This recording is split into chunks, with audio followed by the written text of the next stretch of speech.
ನಿಮ್ಮೆಲ್ಲರಿಗೂ ರಾಜಮುದ್ರೆ ವಾಹಿನಿಗೆ ಸ್ವಾಗತ. ನಾನು ನಿಮ್ಮ ಮನೆ ಮಗಳು ರಿತು ದರ್ಶನ್. ಜವಾಬ್ದಾರಿಗಳ ಭಾರ ಹೊತ್ತು ಕಷ್ಟ ನಷ್ಟಗಳನ್ನೆಲ್ಲ ಮೆಟ್ಟಿ ನಿಂತು ಅವಮಾನಗಳ ಬೀದಿಗಳಿಂದ ಸನ್ಮಾನಗಳ ವೇದಿಕೆವರೆಗೂ ನಡೆದು ಸಾಧನೆಯ ಹಾದಿಯಲ್ಲಿ ಯಶಸ್ಸನ್ನು ಕಂಡ ಅನೇಕ ಮಹನೀಯರ ಮನದಾಳದ ಮಾತುಗಳನ್ನು ನಿಮ್ಮೊಂದಿಗೆ ಹಂಚಿಕೊಳ್ಳುವ ಕಾರ್ಯಕ್ರಮವೇ ಮನಸ್ಸಿನ ಮಾತು.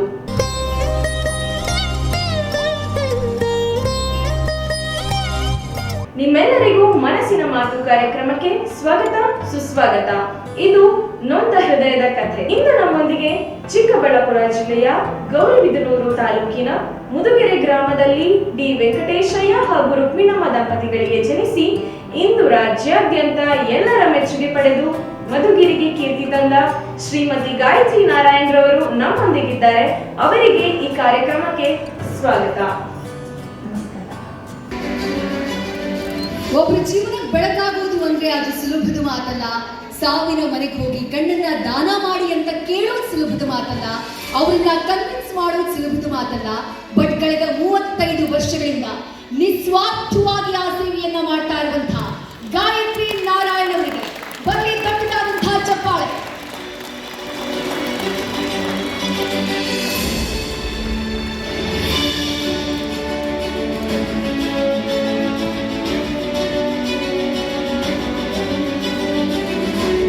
Srimati Gayatri Narayan from Madhugiri, Tumukuru district has been engaged in eye donation activities for the past 30 years. Srimati Gayatri has been involved in retrieving eyes and transporting donated eyes through a cold chain to various eye banks in Bengaluru.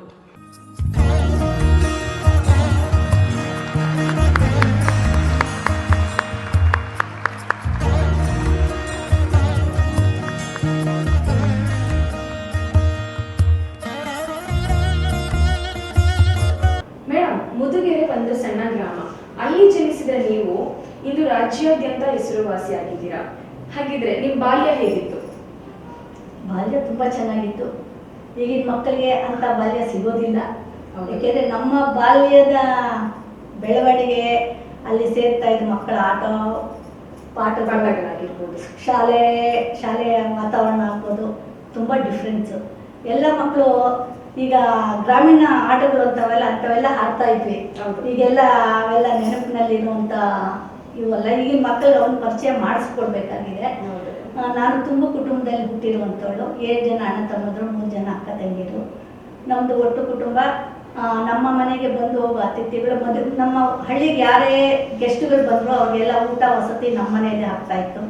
ನಮ್ಮ ತಂದೆ ತಾಯಿಗಳು ಸ್ವಲ್ಪ ಈ ವಿಚಾರದಲ್ಲಿ ಎಲ್ಲರಿಗೂ ಹೋಟ್ಲುಗಳೆಲ್ಲ ಏನಿರಲಿಲ್ಲ. ಯಾರೇ ಬಂದ್ರು ಅತಿಥಿಗಳಾಗ್ಬೋದು, ಆಫೀಸರ್ಗಳಾಗ್ಬೋದು, ನಮ್ಮ ಮನೆಯಲ್ಲಿ ಊಟ ತಿಂಡಿ ಎಲ್ಲ ಆಗ್ತಾ ಇತ್ತು. ಅದು ಒಂದು ಸಮಾಜಕ್ಕೆ ಕೊಡೋ ಒಂದು ಚಿಕ್ಕ ಸೇವೆ ಆಗಿರ್ಬೋದು. ಆ ಒಂದು ನನಗೆ ಇನ್ಸ್ಪಿರೇಷನ್ ಆಗಿರ್ಬೋದು. ಮತ್ತೆ ಶಾಲೆಯಲ್ಲಿ ನಾನು 4ನೇ ಕ್ಲಾಸ್ 5ನೇ ಕ್ಲಾಸ್ ಓದ್ಬೇಕಾದ್ರೆ ಶಾಲೆಯಲ್ಲಿ 1ನೇ ಕ್ಲಾಸಿಂದನೂ ಈ ದೇವತಾ ಕಥೆಗಳು, ರಾಮಾಯಣ, ಮಹಾಭಾರತ, ಸ್ವಾಮಿ ವಿವೇಕಾನಂದರು, ರಾಮಕೃಷ್ಣ ಪರಮಹಂಸರು, ಮದರ್ ತೆರೇಸಾ, ಈ ಥರ ಎಲ್ಲರೂ ಸಾಧಕರು ಮತ್ತು ಪವಾಡ ಪುರುಷರು, ದೇವತಾ ಇವ್ರದ್ದು ದೇಶಭಕ್ತರುಗಳು ಕಥೆಗಳೆಲ್ಲನೂ ಆಗಾಗ ಹೇಳ್ತಾ ಇದ್ರು. ನನಗೆಲ್ಲ ಕಥೆಗಳು ಕೇಳಿದಾಗ ಅವರಲ್ಲಿ ಏನಿದೆ ಒಳ್ಳೆಯದು ಅದರಲ್ಲಿ ನಾನು ತೊಡಗಿಸ್ಕೋಬೇಕು, ಅವರಂತೆ ನಡಿಬೇಕು ಅಂತ ಅನ್ನಿಸ್ತಾ ಇತ್ತು. ಪವಾಡ ಪುರುಷರು, ದೇವತಾ ಇವ್ರು ನಾನು ಅವರಂತೆ ಭಕ್ತಿ ಆಗಬೇಕು ಅನ್ನಿಸ್ತಾ ಇತ್ತು.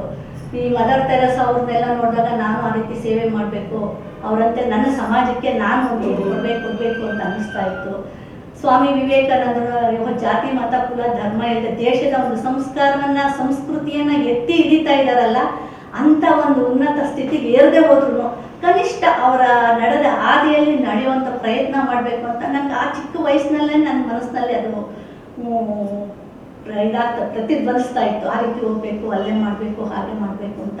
ಅದು ಹೇಗೆ ಅನ್ನೋದು ಆಗಿನ ಮಟ್ಟಕ್ಕೆ ಚಿಕ್ಕ ವಯಸ್ಸಲ್ವ ಏನು ಅನ್ನಿಸ್ತಾ ಇರಲಿಲ್ಲ. ಒಟ್ಟಲ್ಲಿ ಮಾಡಬೇಕು, ಏನಾದ್ರು ಒಂದು ಒಳ್ಳೆ ಕೆಲಸಗಳು ಮಾಡ್ತಾ ಇದ್ದ ವ್ಯಕ್ತಿಗಳ ಕತೆ ಆ ರೀತಿ ವ್ಯಕ್ತಿ ಆಗಬೇಕು, ದೇಶಕ್ಕೆ ನನ್ನ ಸಮಾಜಕ್ಕೆ ಏನಾದರೂ ಕೊಡುಗೆ ಕೊಡಬೇಕು ಅನ್ನೋದು ನನ್ನ ಆಸೆ, ಅಭಿಲಾಷೆ. ಈಗಿನ ಕಾಲದ ಮಕ್ಕಳ ತರ ನಮ್ಗೆ ಆಲೋಚನೆಗಳೇ ಇರ್ಲಿಲ್ಲ. ಏನು ನಾವೇನಪ್ಪ ಅಂದ್ರೆ ಮನೆ ಕೆಲಸ ಮಾಡಬೇಕು, ಓದೋದು ಉದ್ಯೋಗ ಇದು ಮಾಡಬೇಕು, ಶಾಲೆಗಳು ಮನೆಗೆ ಬಂದಿದ್ದು ಓದು ಮತ್ತೆ ಎಕ್ಸಾಮಲ್ಲಿ ಬರೀ ಒಳ್ಳೆ ಅಂಕಗಳು ತಗೋ, ಮನೇಲಿ ಏನಿದ್ರು ಕೆಲಸ ಮಾಡೋಕೆ ಅಮ್ಮಂಗೆ ಅಪ್ಪಂಗೆ ಏನು ಹೆಲ್ಪ್ ಮಾಡಬೇಕಾ ಮಾಡಬೇಕು, ಅಷ್ಟು ಬಿಟ್ಟರೆ ಏನಿಲ್ಲ. ನಿಮಗೆ ವಿದ್ಯಾಭ್ಯಾಸದಲ್ಲಿ ತುಂಬಾ ಆಸಕ್ತಿ ಇದೆ ಅಂತ ಗೊತ್ತಾಯ್ತು. ಈಗ ನೀವು ಹೇಳಿದ್ದು ಕೇಳಿ ಲೈಕ್ ಹಿಸ್ಟ್ರೀಸ್ ಎಲ್ಲ ಗೊತ್ತಾಗ್ತಾ ಇತ್ತು. ಮದರ್ ತೆರೇಸಾ ಅಂತವ್ರಾಗ್ಲಿ, ಸ್ವಾಮಿ ವಿವೇಕಾನಂದ್ರ ಅಂತವ್ರಾಗ್ಲಿ ಅಂತವ್ರೆಲ್ಲ ಕತೆ ಎಲ್ಲ ತುಂಬಾ ಇಷ್ಟ ಆಗ್ತಿತ್ತು. ನಾನು ಏನಾದ್ರೂ ಒಂದು ಮಾಡ್ಬೇಕಿತ್ತು ಅಂತ ಅನ್ನಿಸ್ತಾ ಇತ್ತು ಅಂತ ಹೇಳಿದ್ರೆ ನೀವು. ನಿಮ್ಮ ವಿದ್ಯಾಭ್ಯಾಸ ಯಾಕೆ ಮೇಡಮ್ ನೀವು 10ನೇ ತರಗತಿಯಲ್ಲೇ ನಿಲ್ಲಿಸಿದ್ದು? ಆಗೆಲ್ಲ ಸ್ವಲ್ಪ ಹೆಣ್ಮಕ್ಳಿಗೆ ಮನೆ ಕೆಲಸ ಮಾಡ್ಕೊಂಡು ಅಡುಗೆ ಮಾಡೋದು ಕಲ್ತ್ಕೊಂಬ ಸಾಕು ಅನ್ನೋರು.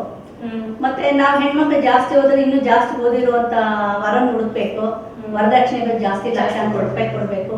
ನಮ್ದು ತುಂಬ ಕುಟುಂಬ, ಅಷ್ಟು ಜನದ ಮದುವೆಗಳು ವಿದ್ಯಾಭ್ಯಾಸಗಳೆಲ್ಲ ಮಾಡ್ಬೇಕು ಅಂದ್ರೂ ಕಷ್ಟ ಇತ್ತು. ಅಂದ್ರೆ ನಮ್ಮ ತಂದೆಯವರು ನಮ್ಮ ಅಣ್ಣನಿಗೆ ಫುಲ್ ಜವಾಬ್ದಾರಿ, ರಿಟೈರ್ಡ್ ಅಂತಾರಲ್ಲ ಆ ರೀತಿ ನಮ್ಮ ತಂದೆಯವರು ರಿಟೈರ್ಡ್ ಆದ ಲೆಕ್ಕ. ಎಲ್ಲ ಜವಾಬ್ದಾರಿನೂ ನಮ್ಮ ದೊಡ್ಡ ಅಣ್ಣನಿಗೆ ಕೊಟ್ಬಿಟ್ಟಿದ್ರು, ಅವರೇ ಎಲ್ಲ ನೋಡ್ಕೊಳ್ತಾ ಇದ್ದಿದ್ದು. ಅವ್ರು ಒಬ್ಬರ ಮೇಲೆ ಎಷ್ಟಾದ್ರೂ ಹೆಗಲ ಮೇಲೆ ಭಾರ ಹಾಕೊಳ್ಳೋದು ಕಷ್ಟ ಆಯ್ತು. ನಮ್ದು ಅನುಕೂಲವಂತ ಕುಟುಂಬನೇ ಆದ್ರೂ ಕೂಡ ಇಷ್ಟು ಜನ ಸಂಸಾರ ಅಷ್ಟು ಜನ ಓದು ವಿದ್ಯಾಭ್ಯಾಸ ಮದುವೆಗಳು ಅಷ್ಟು ಎಲ್ಲಾನು ಖರ್ಚು ನಿಭಾಯಿಸ್ಬೇಕಲ್ಲ. ಅಣ್ಣ ಒಬ್ಬರೇ ಬಿಡಿ ಫ್ಯಾಕ್ಟ್ರಿ, ವಿಜಯ ಜೈಹಿಂದ್ ಬಿಡಿ ವರ್ಕ್ಸ್ ಅಂತ ಬಿಡಿ ಫ್ಯಾಕ್ಟ್ರಿ ನಡೆಸ್ತಾ ಇದ್ದಿತ್ತು. ಆ ಒಂದು ಇದರಿಂದ ಇಷ್ಟು ಜನದ ಜೀವನಗಳು ಆಗ್ಬೇಕಿತ್ತು. ಆ ಒಂದು ಉದ್ದೇಶದಿಂದ ಅವರು ಮುಂದೆ ಓದಿಸೋದಕ್ಕೆ ಇಷ್ಟಪಡಲಿಲ್ಲ. ಆದ್ರೆ ನಮ್ಮ ತಂದೆ ನಾನು ಚಿಕ್ಕವನಿದ್ದಾನು ನನ್ನ ಮಗನ ಡಾಕ್ಟರ್ ಓದಿಸ್ತೀನಿ ಅಂತ ಹೇಳ್ತಾನೆ ಇದ್ರು. SSLCಯಲ್ಲೂ ತುಂಬಾ ಒಳ್ಳೆ ಅಂಕಗಳೇ ಬಂದಿತ್ತು. ಆಗಿನ ಕಾಲಕ್ಕೆ ಮೆಡಿಕಲ್ ಏನು ಕಷ್ಟ ಇರಲಿಲ್ಲ, ಆರಾಮಾಗಿ ಸೀಟು ಸಿಗುವಂಥದ್ದು. ಅಣ್ಣನೇ ಮತ್ತೆ ಇವ್ರು ನಿನ್ನ ಡಾಕ್ಟರ್ ಓದಿಸು, ಮತ್ತೆ ಡಾಕ್ಟರ್ ಹುಡುಕ್ಬೇಕಾಗತ್ತೆ, ಲಕ್ಷಾಂತರ ರೂಪಾಯಿ ಕೊಡ್ಬೇಕಾಗತ್ತೆ ಅನ್ನೋದೊಂದು. ಹೆಣ್ಮಕ್ಳು ನೀವು ಎಷ್ಟು ಓದಿದ್ರು ಮನೆ ಅಡುಗೆ ಕೆಲಸ ಮಾಡೋದು ತಪ್ಪಿದ್ದಲ್ಲ, ಅಡುಗೆ ಮಾಡೋದು ಕಲ್ತ್ಕೋ, ಪಾತ್ರೆ ತೊಳೆಯೋದು ಕಲ್ತ್ಕೋ ಆ ತರ ಇತ್ತು. ಹಾಗಾಗಿ ಅವರು ತಪ್ಪು ಅಂತ ಹೇಳಕ್ಕಾಗಲ್ಲ, ಆಗಿನ ಪರಿಸ್ಥಿತಿ ಆಗಿತ್ತು. ನಮಗೂ ಆ ರೀತಿ ಕೇಳಿ ಹಠ ಮಾಡಿ ಹೋಗ್ಬೇಕು ಅನ್ನೋದಕ್ಕೂ ಭಯ, ಆ ಕೇಳ್ಬೇಕು ಅನ್ನೋ ಥಾಟ್ ಕೂಡ ನಮ್ಗೆ ಇರ್ಲಿಲ್ಲ. ದೊಡ್ಡವ್ರು ಏನ್ ಹೇಳಿದ್ರು ಅದನ್ನ ಕೇಳ್ಬೇಕು ಅನ್ನೋದಷ್ಟೇ ನಮ್ಮ ಮನಸ್ಸಿನಲ್ಲಿ ಇದ್ದಿದ್ದು. ನಿಮ್ಗೆ ಮದುವೆ ಆದ್ಮೇಲೆ ಈ ಸಮಾಜ ಸೇವೆ ಮಾಡ್ಬೇಕು ಅಂತ ಯಾಕೆ ಅನ್ನಿಸ್ತು, ಮತ್ತೆ ಅದಕ್ಕೆ ನಿಮ್ಗೆ ಸ್ಫೂರ್ತಿ ಯಾರು? ಅದೇ ಹೇಳಿದ್ನಲ್ಲ, ಚಿಕ್ಕಂದಿನಿಂದಲೂ ಅದೊಂದು ತುಡಿತ ಇತ್ತು. ಇಲ್ಲಿ ಬಂದಾಗ ಅದೇ ವಾಸವಿ ಮಹಿಳಾ ಸಂಘ ಅಂತ ಪ್ರಾರಂಭ ಆಯ್ತು. ಅಲ್ಲಿ ನಮ್ಮ ಕೋ ಸಿಸ್ಟರ್ ಅಧ್ಯಕ್ಷರಾದ್ರು. ಅದರಲ್ಲಿ ನಾನು ಮೆಂಬರ್ ಆಗಿ ಅಲ್ಲಿ ಭಜನೆಗಳು ಹೇಳ್ಕೊಡೋದು, ಹೊಸ ರುಚಿಕ ಇದು ಮಾಡೋದು, ಕರಕುಶಲ ಇವನ್ನೆಲ್ಲ ಹೇಳ್ಕೊಡುವಂಥದ್ದನ್ನೆಲ್ಲ ಶುರು ಮಾಡಿದೆ. ಭಜನ್ಸ್ ಎಲ್ಲ ಹೇಳ್ಕೊಟ್ಟು ದೇವಸ್ಥಾನದ ಭಜನಾ ಕಾರ್ಯಕ್ರಮಗಳೆಲ್ಲ ಕೊಡೋದಕ್ಕೆ ನಾನು ಹೋಗಿ ಸಪೋರ್ಟಿವ್ ಆಗಿ ಮಾಡ್ತಾ ಇದ್ದೆ. ಅಲ್ಲಿದ್ದಾಗ ಅಷ್ಟೇ ಇದ್ದಿತ್ತು. ಸುಮಾರು ವರ್ಷಗಳು ಅಷ್ಟರಲ್ಲೇ ನಡ್ಕೊಂಡು ಹೋಗ್ತಾ ಇತ್ತು. ಮತ್ತೆ ಒಂದ್ ಇದ್ರಲ್ಲಿ ಈ ನೇತ್ರದಾನದ ಬಗ್ಗೆ ಕೇಳಿದ್ಮೇಲೆ ಹೌದಲ್ವಾ ಇದನ್ನು ಮಾಡ್ಬೋದಲ್ಲ, ಸಂಘ ಸಂಸ್ಥೆಗಳು ಅಂದ್ರೆ ಏನಾದ್ರೂ ಜನಕ್ಕೆ ಸೇವೆ ಮಾಡ್ಬೇಕು ಅಂತ ಅಲ್ವಾ, ಇದು ಒಂದು ಸೇವೆ ಮಾಡ್ಬೋದಲ್ಲ, ಬರೀ ಭಜನೆ ಇದು ಮಾಡೋದ್ರ ಜೊತೆಗೆ ಇವನು ಮಾಡ್ಬೋದಲ್ಲ ಅಂತ ಮಾಡ್ಬೋದು. ಆದ್ರೆ ಆ ಒಂದು ಸಿಚುವೇಶನ್ ಅಲ್ಲಿ ನಿಮ್ಮ ಕುಟುಂಬದವರ ಸಹಕಾರ ನಿಮಗೆ ಹೇಗಿತ್ತು? ಇದಕ್ಕೆ ಅದೇ ನಮ್ಮ ಕೋ ಸಿಸ್ಟರ್ ಅದ್ರಲ್ಲಿ ಇದ್ದಿದ್ದಕ್ಕೆ ಅವ್ರಿಗೂ ಒಂದು ಒಳ್ಳೆ ಕೆಲಸ ಮಾಡೋದ ಒಂದು ಕ್ರೆಡಿಟ್ ಅವ್ರಿಗೂ ಸಿಗುತ್ತಲ್ವಾ. ಸಮಾಜದ ಮೇಲೆ ಸಮಾಜಕ್ಕೆ ಒಂದು ಸೇವೆ ಮಾಡ್ಬೇಕು ಒಂದು ಸಂಘ ಅಂದ್ಮೇಲೆ. ಹಂಗಾಗಿ ಅವರು ಇದು ಮಾಡಿದ್ರು. ನಮ್ಮ ಅವ್ರ ಯಜಮಾನ್ರೆ ಫಸ್ಟ್ ಆಗಿ ಸಜ್ಜಲ್ ಆಗಿ ನಾನು ಕಣ್ಣು ದಾನ ಮಾಡ್ತೀನಿ ಅಂತ ಬರ್ಕೊಟ್ರು. ಅದ್ರ ನಂತರ ನಮ್ಮ ಕುಟುಂಬದ ಎಲ್ಲಾ ಮೆಂಬರ್ಸ್ ನಾವು ಕಣ್ಣು ದಾನ ಇಡು ಅಂತ ಹೇಳ್ಬಿಟ್ಟು ಎಲ್ಲಾರು ಬರ್ಕೊಟ್ರು. ನಮ್ಮ ಮನೆಯದೇ 30-40 ಪ್ಲೆಡ್ಜಿಂಗ್ ಆಯ್ತು. ಮತ್ತೆ ನಮ್ಮ ಅಕ್ಕ ಸಂಘದವರೆಲ್ಲ ಸೇರ್ಕೊಂಡು ಮನೆಗೂ ಹೋಗಿ ಈ ರೀತಿ ಕಣ್ಣುಗಳನ್ನ ದಾನ ಮಾಡ್ಬೋದಂತೆ, ಈ ತರ ಇದೆ, ನಾವೆಲ್ಲ ಫ್ರೆಡ್ಜ್ ಮಾಡ್ಬೋದು, ಬರ್ಕೊಟ್ಟ ತಕ್ಷಣ ಯಾರು ಸಾಯಲ್ಲ, ಯಾವಾಗ ಸಾಯ್ತೀವೋ ಅವಾಗಲೇ ಸಾಯೋದು ಅಂತ ಅವನ್ನೆಲ್ಲ ಮನವರಿಕೆ ಮಾಡಿ ಸುಮಾರು ಜನ ನೇತ್ರಗಳನ್ನ ನಾವು ದಾನ ಮಾಡ್ತೀವಿ ಅಂತ ಬರ್ಕೊಳ್ಳೋದಕ್ಕೆ ಎಲ್ಲರೂ ಒಪ್ಪಿಗೆ ಪತ್ರಗಳನ್ನ ಬರ್ಸ್ಕೊಂಡ್ವಿ. ಅವಾಗ ಲಯನ್ಸ್ ಐ ಬ್ಯಾಂಕ್ನವರು ನಮ್ಮ ಮಧುಗಿರಿ ತಿಂಗಳಿಗೆ ಒಂದು ಕ್ಯಾಂಪ್ ಮಾಡ್ತಾ ಇದ್ರು. ಅಲ್ಲಿ ಡಾಕ್ಟರ್ಗಳು ಪರಿಚಯ ಮಾಡ್ಕೊಂಡ್ವಿ. ಮತ್ತೆ ಅವ್ರ ಮೂಲಕ ಈ ತರ ಫ್ಲೆಡ್ಜ್ ಫಾರ್ಮ್ಸ್ ಎಲ್ಲ ತರಿಸ್ಕೊಂಡು ಫ್ಲೆಡ್ಜ್ ಮಾಡಿಸಿದ್ವಿ. ಮತ್ತೆ ನಮ್ಮೂರಲ್ಲಿ ಡಾಕ್ಟರ್ ಜೈರಾಮ್ ಅಂತ ಇದ್ದಾರೆ, ಅವ್ರಿಗೆ ನೇತ್ರದಾನಕ್ಕೆ ಟ್ರೈನಿಂಗ್ ಕೊಡಿಸಿ ಅಂತ ಕೇಳಿದಾಗ ಅವ್ರು ಕೊಡ್ತೀವಿ ಅಂದರು. ಲಯನ್ಸ್ ಐ ಬ್ಯಾಂಕಲ್ಲೇ ಅವರು ಟ್ರೈನಿಂಗ್ ಮಾಡ್ಕೊಂಡು ಬಂದರು. ಮಧುಗಿರಿಯಲ್ಲಿ ಯಾವ್ದಾದ್ರು ಡೆತ್ತಾಗ ಅವರು ಬಂದು ಕಣ್ಣಲ್ಲಿ ತೆಕ್ಕೊಡ್ತಾ ಇದ್ರು. ಮತ್ತೆ ನಾವು ಒಬ್ಬ ಆಳುಗಿಟ್ಟು ಕಳಿಸ್ತಾ ಇದ್ವಿ ಮೊದಲೆಲ್ಲಾನು. ನಮ್ಮ ಮನೇಲಿ ಅಂಗಡಿ ಹುಡುಗರು ಇರ್ತಾ ಇದ್ರು, ಅವ್ರಿಗೆ ದುಡ್ಡು ಕೊಟ್ಟು ಅಡ್ರೆಸ್ ಎಲ್ಲ ಕೊಟ್ಟು ಕಳಿಸ್ತಾ ಇದ್ವಿ. ಸುಮಾರು ಸಲ ಹಂಗೆ ಕಳಿಸಿದ್ವಿ. ತಿರ್ಗಿ ಐ ಬ್ಯಾಂಕ್ನವ್ರನ್ನ ನೀವು ಇಟ್ಟು ಕಳಿಸೋದು ಬೇಡ, ಗೌರ್ಮೆಂಟ್ ಬಸ್ಸಲ್ಲಿ ಬರುತ್ತಲ್ಲ ಅದರಲ್ಲಿ ಇಟ್ಟು ಕಳಿಸಿ ನಾವು ತಗೊಳ್ತೀವಿ, ಆಮೇಲೆ ನಿಮ್ಗೆ ತಿಳಿಸ್ತೀವಿ ಅಂತ ಹೇಳಿದ್ರು. ಆಮೇಲೆ ಬಸ್ಸುಗಳಲ್ಲಿ ಇಟ್ಟು ಕಳಿಸೋಕೆ ಶುರು ಮಾಡಿದ್ವಿ. ನನ್ನ ಹೆಸರು ಅಶ್ವತ್ಥನಾರಾಯಣ ಅಂತ, ನನ್ನ ಶ್ರೀಮತಿ ಹೆಸರು ಗಾಯತ್ರಿ ನಾರಾಯಣ್. ಅವರು ಭಾಳ ಸಮಾಜ ಸೇವೆ ಮಾಡ್ತಾರೆ. ಅದರಲ್ಲೂ ಕಣ್ಣು ತೆಗೆಯೋದ್ರಲ್ಲಿ ಪರಿಣಿತರಾಗಿದ್ದಾಳೆ. ಎಷ್ಟು 12 ಗಂಟೆ ಕಾಲ ರಾತ್ರಿ ಬಂದರು ಬೆಳಗ್ಗೆ ಬಂದರು ತಕ್ಷಣ ಅಟೆಂಡ್ ಮಾಡಿ ತಕ್ಷಣ ಅವ್ರಿಗೆ ರಿಪ್ಲೈ ಕೊಟ್ಟು ಅವ್ರಿಗೆ ಇದು ಮಾಡಿ ಹೋಗಿ ಬಂದು ಇದು ಮಾಡಿಕೊಡ್ತಾರೆ. ರಾತ್ರಿ ಹೊತ್ತು ಒಬ್ಬಳೇ ಹೋಗ್ತಾಳೆ, ಹತ್ರ ಆದರೆ ಇನ್ನಿಲ್ಲ ಅಂದರೆ ನಮ್ಮನ್ನು ಕರ್ಕೊಂಡು ಹೋಗ್ತಾಳೆ. ಅವ್ರು ತಗೊಂಬಂದಿದ್ದನ್ನು ನಾನು ಬಸ್ಸಿಗೆ ಕೊಡ್ತೀನಿ. ಮದುವೆ ಆದಾಗಲಿಂದ ಮುಂಚೆಯಿಂದನೂ ಸಮಾಜ ಸೇವೆ ಮಾಡಬೇಕು ಅಂತ ತುಂಬ ಇಷ್ಟ ಆಯಿತು. ಒಂದು ಟಿ ವಿಲಿ ಬಂದಿದ್ದು ನೋಡಿ ಕಾರ್ಯಕ್ರಮ ನೋಡಿ ಅದರಲ್ಲಿ ಮಾಡಬೇಕು ಅಂತ ಅನಿಸಿ ಮಾಡೋಕ್ಕೆ ಶುರು ಮಾಡೋದು. ಫಸ್ಟ್ ಬೇರೆ ಡಾಕ್ಟರ್ಗಳನ್ನೆಲ್ಲ ಕರ್ಕೊಬಂದು ತೆಗೆಸಿ ಕಳಿಸ್ತಾಯಿದ್ರು.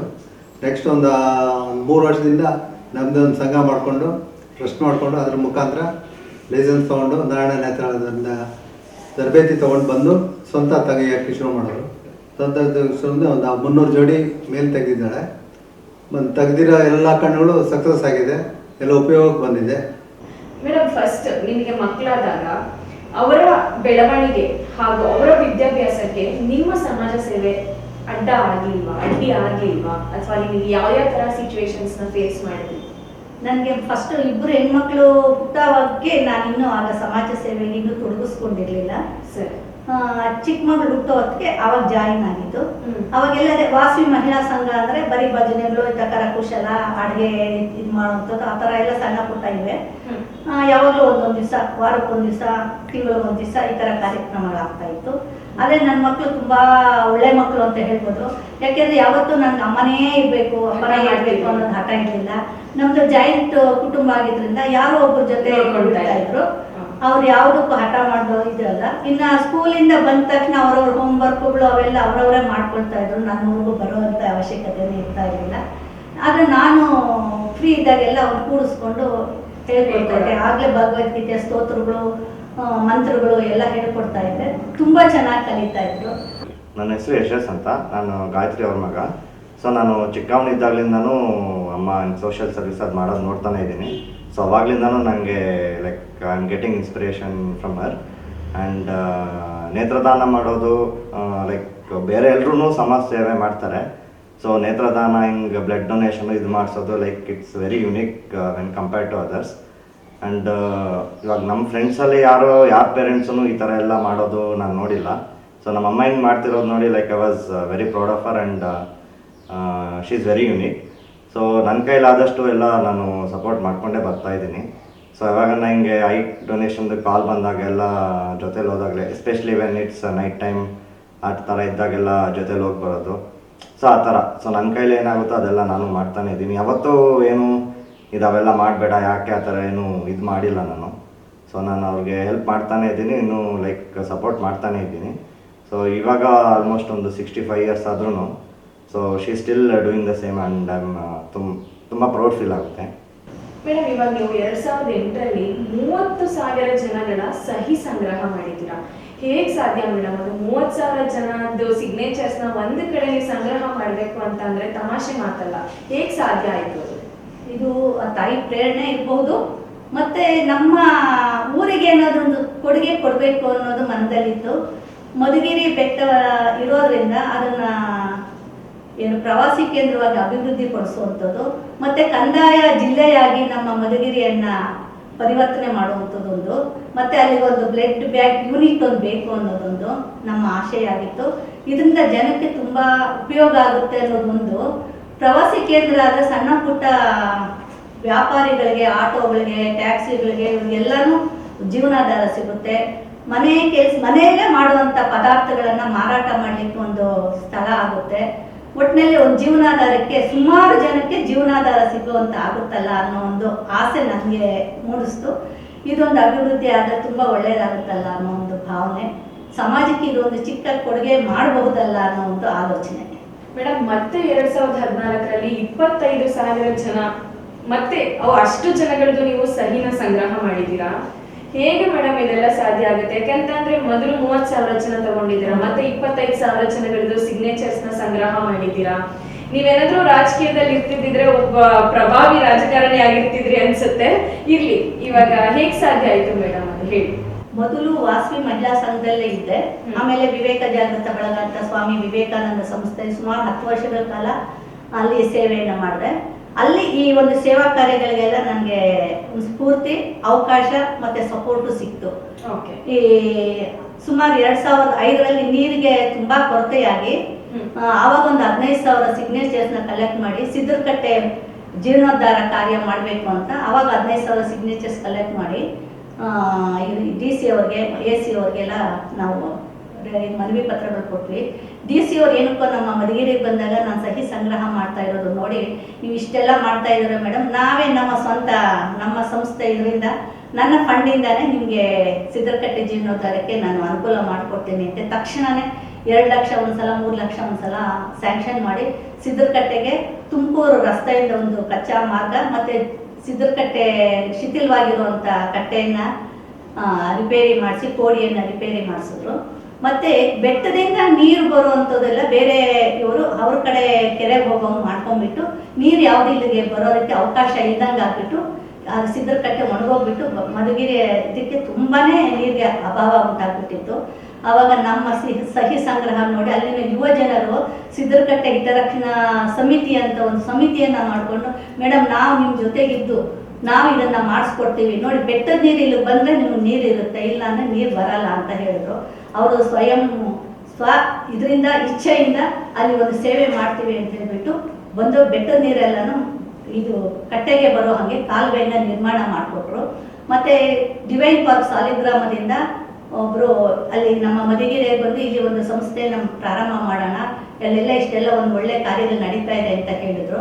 ಸರ್ ನಮ್ಮ ಮಧುಗಿರಿಗೆ ನೀರಿನ ಅಭಾವ ಇದೆ, ನೀವು ಮಳೆ ಬರೋದಕ್ಕೆ ಏನಾದ್ರು ವ್ಯವಸ್ಥೆ ಮಾಡ್ತೀರಾ ಹೇಳ್ರಿ, ಇಷ್ಟೆಲ್ಲ ಪವಾಡಗಳು ನಡೆಯುತ್ತೆ ಅನ್ನೋವಾಗ ನಮ್ಮ ಮಧುಗಿರಿ ನೀರು ಬರಬೇಕು, ಮಳೆ ಬರಬೇಕು, ಸುತ್ತಮುತ್ತ ಕೆರೆಗಳೆಲ್ಲ ತುಂಬಿರಬೇಕು ಅಂತ ಹೇಳಿದೆ. ಅದಕ್ಕೆ ರಾಮರಕ್ಷಾ ಸ್ತೋತ್ರ ಪಠಣ ಮಾಡಿ ಸಂಕಲ್ಪ ಮಾಡ್ಕೊಳ್ಳಿ, ಮಧುಗಿರಿ ಸುತ್ತಮುತ್ತ ಎಲ್ಲ ಕೆರೆಗಳು ತುಂಬೋ ಹಾಗೆ ಮಳೆಯನ್ನ ಕೊಡಪ್ಪ ಅಂತ ಪ್ರಾರ್ಥನೆಯನ್ನ ಮಾಡಿ ಓಂ ನಮಃ ಶಿವಾಯ ಜಪ ಮಾಡಿ ಅಂತ ಹೇಳ್ಬಿಟ್ಟು ಬೆಳಗ್ಗೆ 6ರಿಂದ 7 ಸಂಜೆ 6ರಿಂದ 7 ಮಧ್ಯಾಹ್ನ 12ರಿಂದ 1 ಈ 3 ಟೈಮಲ್ಲಿ ತಪ್ಪದೆ ಪ್ರಾಮಾಣಿಕವಾಗಿ ನೀವು ಭಕ್ತಿಯಿಂದ ಮಾಡಿ ಬರುತ್ತೋ ಇಲ್ವೋ ನೋಡಿ ಅಂದ್ರು. ಸರ್ ನಿಜವಾಗ್ಲೂ ಈ ಪ್ರೀತಿ ಮಾಡಿದ್ರೆ ಮಳೆ ಬಂದ್ರೆ ನಾವಂತೂ ನಿಮ್ಮ ಸಂಸ್ಥೆಯಲ್ಲಿ ಸದಸ್ಯರಾಗಿ ಸೇವೆ ಮಾಡ್ತೀವಿ ಅಂತ ಹೇಳಿ ಅವ್ರಿಗೆ ಹೇಳಿದ್ವಿ. ಪ್ರಯತ್ನ ಮಾಡಿದ್ವಿ. ಅವ್ರ ಹತ್ರನೇ 3 ಬುಕ್ಸ್ ರಾಮರಕ್ಷಾ ಸ್ತೋತ್ರ ಬುಕ್ಸ್ ಅನ್ನ ತಗೊಂಡು ಮನೆಗೂ ಕೊಟ್ಟು ಮತ್ತೆ ನಮ್ಮ ಫ್ರೆಂಡ್ಸ್ ಎಲ್ಲ ಕೊಟ್ಟು ಈ ರೀತಿ ಒಂದು ಸಾಧನೆ ಮಾಡಿ ಮಳೆ ಬರುತ್ತೆ ನೋಡೋಣ ಇದು ಒಂದು ಪ್ರಯತ್ನ ಅಂತ ಹೇಳಿ ಎಲ್ಲರಿಗೂ ಕೊಟ್ಟು ಕಂಪಲ್ಸರಿ ಮಾಡಲೇಬೇಕು ಅಂತ ಹೇಳಿದ್ವಿ. ಸುಮಾರು ಎಲ್ಲರೂ ಶುರು ಮಾಡಿದ್ವಿ.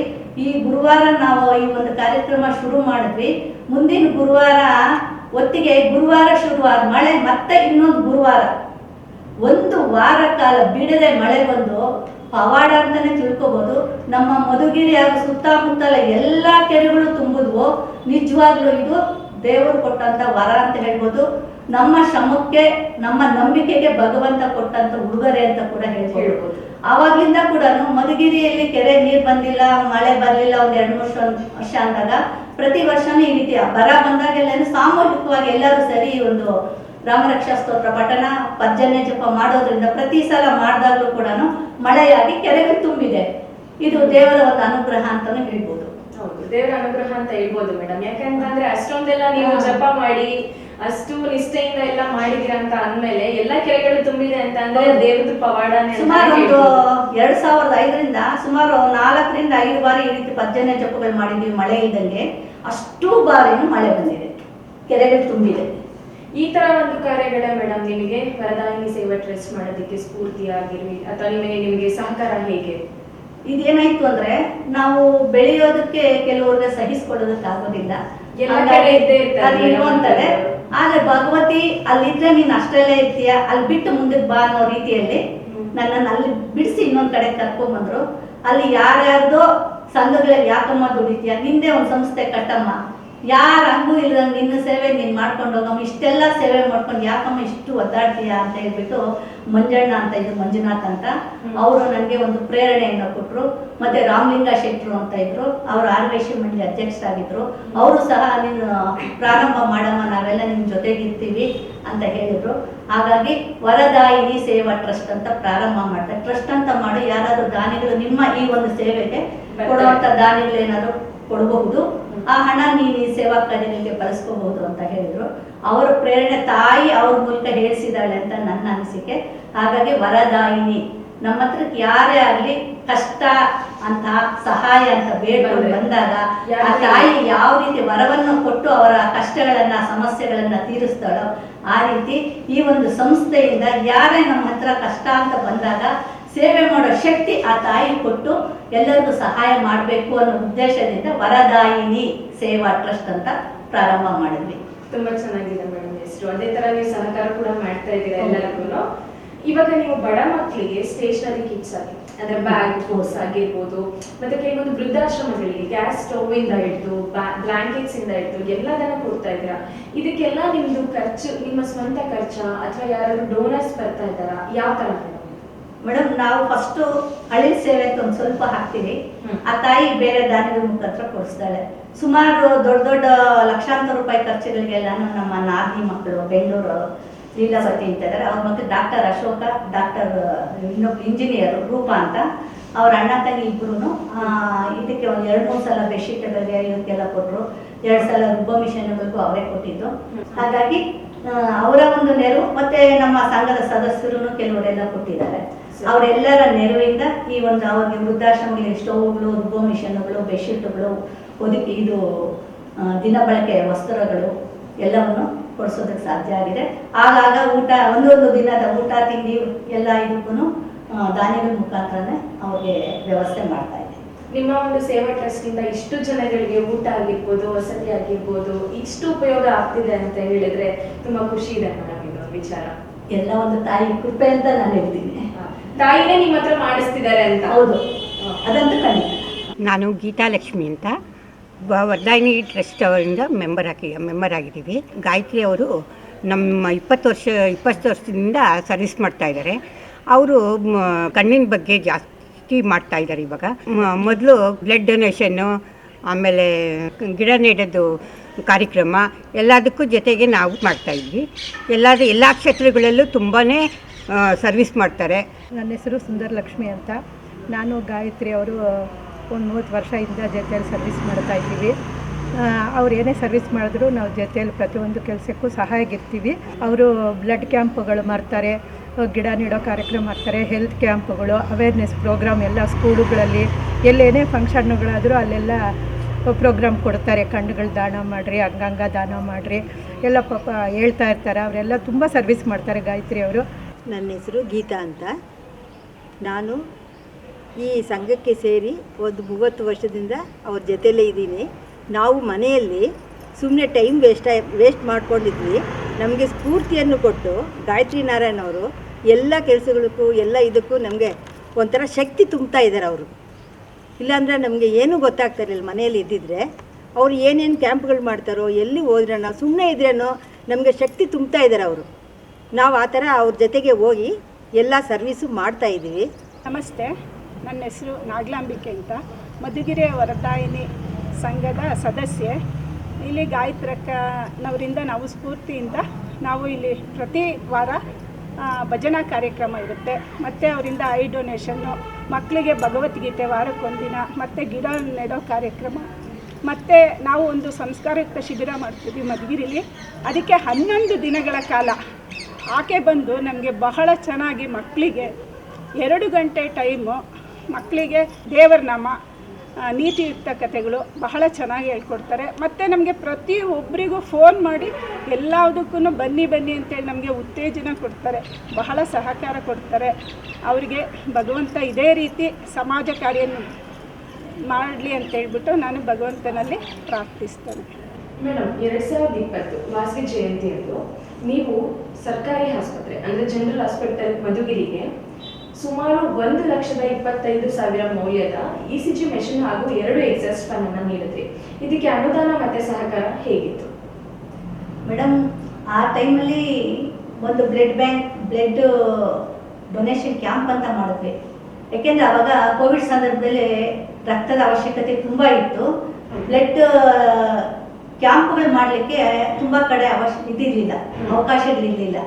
ಈಗ ನಮ್ಮ ಕಡೆ ಅವಾಗಿನ್ನೂ ಕೋವಿಡ್ ಇನ್ನೂ ಪ್ರಸಾರ ಆಗಿರಲಿಲ್ಲ. ಹಾಗಾಗಿ ಇಲ್ಲಿ ಮಾಡಬೇಕು ಅಂತ ಅಂದ್ಕೊಂಡ್ವಿ. ಅಲ್ಲಿಗೆ ಬೆಂಗಳೂರಿನ ಆರ್ಯವೈಶ್ಯ ಮಹಾಸಭಾದವರು ಬ್ಲಡ್ ಡೊನೇಷನ್ ಪ್ರತಿಯೊಂದು ಸಂಘದಿಂದ ಮಾಡಿಸ್ಕೊಡಿ, ಸರ್ಕಾರಕ್ಕೆ ಬೇಕಾಗಿದೆ ಎಲ್ಲ ಆಸ್ಪತ್ರೆಗಳು ರಕ್ತದ ಕೊರತೆ ತುಂಬ ಇದೆ ಅಂತ ಹೇಳಿ 100 ಯೂನಿಟ್ ಮಾಡಿದ್ರೆ ಗೋಲ್ಡ್ ಮೆಡ್ಲು, 50 ಯೂನಿಟ್ ಮಾಡಿದ್ರೆ ಸಿಲ್ವರ್ ಮೆಡ್ಲು ಕೊಡ್ತೀವಿ ಅಂತ ಹೇಳ್ಬಿಟ್ಟು ಹೇಳಿದ್ರು. ಹಾಗಾದ್ರೂ ಕ್ಯಾಂಪ್ಗಳು ಮಾಡಲಿ ಅನ್ನೋ ಒಂದು ಉದ್ದೇಶದಿಂದ ಹಾಗಾಗಿ ನಾವು ಈ ಒಂದು ಕ್ಯಾಂಪ್ ಮಾಡಿದ್ರು. ಮಧುಗಿರಿ ಆರ್ಯವೈಶ್ಯ ಮಂಡಳಿ ಅಧ್ಯಕ್ಷ ಶ್ರೀನಿವಾಸ ಮೂರ್ತಿ ಅವರು ನನ್ನನ್ನು ಭೇಟಿ ಮಾಡಿ ಕೇಳಿದ್ರು, ಹೀಗೆ ಕೇಳ್ತಾ ಇದ್ದಾರೆ ಏನು ಮಾಡೋಣ ಅಂತ. ಸರ್ ನಾವು ಮಾಡಿಸ್ತೀವಿ ಅಂತಂದರೆ ತಿರುಗಿ ಆರ್ಯವೈಶ್ಯ ಮಂಡಳಿ ಸಹಕಾರದಿಂದ ಈ ಒಂದು ಮಾಡಿದ್ವಿ ಕ್ಯಾಂಪ್. ಸುಮಾರು 105 ಯೂನಿಟ್ ಬ್ಲಡ್ ಕಲೆಕ್ಷನ್ ಆಯಿತು. ಅಲ್ಲಿಗೆ ಡಾಕ್ಟರ್ ರತ್ನಾವತಿ ಅಂತ ಬ್ಲಡ್ ಬ್ಯಾಂಕ್ ಯೂನಿಟ್ ಮ್ಯಾನೇಜರ್ ಅವರು, ಮತ್ತು ಡಾಕ್ಟರ್ ಮುಖ್ಯಾಧಿಕಾರಿಗಳು, ವೈದ್ಯಾಧಿಕಾರಿಗಳು ಅವರು ಬಂದಿದ್ದರು. ಅವರು ಈ ಒಂದು ಸೇವೆ ನೋಡಿ ನಮಗೆ ECG ಮಿಷನ್ ಅತ್ಯವಶ್ಯಕವಾಗಿ ಬೇಕಾಗಿದೆ, ಮತ್ತು 2 ಎಕ್ಸಾಕ್ಟ್ ಫ್ಯಾನ್ ಬೇಕಾಗಿದೆ, ನೋಡಿ ಮೇಡಮ್ ಯಾರಾದರೂ ದಾನಿಗಳು ಸಿಕ್ಕಿದ್ರೆ ಕೊಡಿಸಿ ಅಂತಂದರು. ಸರ್ ಪ್ರಯತ್ನ ಮಾಡ್ತೀನಿ ಅಂತ ಹೇಳಿದೆ. ಮತ್ತು ನಮ್ಮ ನಾದಿನಿ ಮಗ ಡಾಕ್ಟರ್ ಅಶೋಕ್ ಮತ್ತು ರೂಪಾ ಅಂತ USA ಅವ್ರು ಕೇಳಿದ್ದಕ್ಕೆ ಅವರು ಕೊಡ್ತೀವಿ ಅಂತ ಹೇಳಿದರು. ಹಾಗಾಗಿ ಅವರ ಒಂದು ಕೊಡುಗೆಯಿಂದ ECG ಮಿಷನ್ ಮತ್ತು ಎಕ್ಸಾಕ್ಟ್ ಫ್ಯಾನನ್ನು ಕೊಡಿಸಿದ್ವಿ. ಈ ಒಂದು ಕಾರ್ಯಕ್ಕೆ ನಿಮ್ಮ ನಾದಿನಿ ಮಕ್ಕಳದ್ದು ಸಹಕಾರ ತುಂಬಾ ಚೆನ್ನಾಗಿದೆ. ಹೌದು. ಹೌದು ಸರಿ. ಇವಾಗ ಇದೇ ಒಂದು ಕೋವಿಡ್ ಸಂದರ್ಭದಲ್ಲಿ 8 ಬಡ ಕುಟುಂಬಗಳಿಗೆ ಹೊಲಿಗೆ ಯಂತ್ರವನ್ನ ಕೊಟ್ಟಿದ್ದೀರಲ್ಲ, ಹೌದು. ನೀವು ಹೇಗೆ ಅವರು ಬಡ ಕುಟುಂಬದವರು ಅಂತ ಗುರುತಿಸಿದ್ರಿ, ಅಥವಾ ಯಾವ ತರ ನೀವು ಅವ್ರನ್ನ ರೆಕಗ್ನೈಸ್ ಮಾಡಿದ್ವಿ, ಅಥವಾ ಅವರೇ ನಿಮಗೆ ಕೇಳಿದ್ರ, ಬೇಡಿಕೆ ಇಟ್ಟಿದ್ರಾ? ಹೌದು, ಒಂದಿಬ್ಬರು ಬೇಡಿಕೆ ಇಟ್ಟಿದ್ರು. ನಾವು ಈ ಒಂದು ಸೇವೆಗೆ ನಮ್ಮ ಡಾಕ್ಟರ್ ಅಶೋಕ್ ಅಂತ ಹೇಳಿದ್ರೆ ಅವ್ರ ಪತ್ನಿಯವರು, ಅವರು ತುಂಬ ಸೋಷಿಯಲ್ ಸರ್ವ್ ಮಾಡ್ತಾರೆ. ಅವ್ರಿಗೆ ಅವ್ರ ತಾಯಿ ಮನೆ ಕಡೆಯಿಂದ ಸ್ವಲ್ಪ ಪ್ರತಿ ವರ್ಷನೂ ಅವ್ರೇನು ಪ್ರಾಪರ್ಟಿಯಲ್ಲಿ ಬಾಡಿಗೆ ಬರುತ್ತಂತೆ. ಆ ಬಾಡಿಗೆ ಸುಮಾರು 50,000 ರಿಂದ 60,000 ಮೇಲೆ ಕೊಟ್ಟು ಅವ್ರಿಗೆ ಬರುತ್ತಂತೆ. ಆ ಹಣವನ್ನೆಲ್ಲ ಅವರು ಈ ಥರ ಡೊನೇಷನ್ಸ್ ಕೊಡೋ ಇದಕ್ಕೆ ಬಳಸ್ತಾ ಇದ್ದಾರೆ.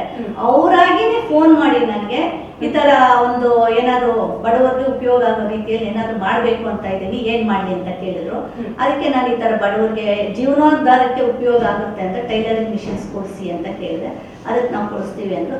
ಸುಮಾರು 50,000 ರಿಂದ 60,000 ರೂಪಾಯಿ ಬೆಲೆ ಬಾಳುವಂಥವು. ಫಸ್ಟ್ 5 ಮಿಷನ್ಸ್ ಕೊಟ್ಟರು, ಮತ್ತೆ 3 ಮಿಷನ್ಸ್ ಕೊಟ್ಟರು. ಒಟ್ಟು 8 ಮಿಷನ್ಸ್ನ ಬಡವರಿಗೆ ಈ ಕೋವಿಡ್ ಸಂದರ್ಭದಲ್ಲಿ ಕೊಡಿಸಿದ್ವಿ. ಅವ್ರನ್ನ ಹೇಗೆ ಗುರುತಿಸಿದ್ರಿ ನೀವು ಇಂಥ ಫ್ಯಾಮಿಲಿಗಳಿಗೆ ಕೊಡಬೇಕು ಅಂತ?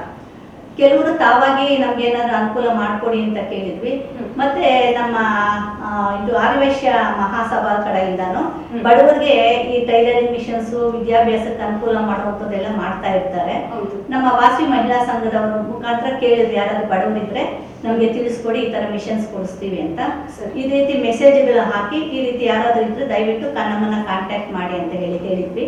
ಅವರಾಗಿ ಬಂದು ಕಾಂಟ್ಯಾಕ್ಟ್ ಮಾಡಿದ್ರು.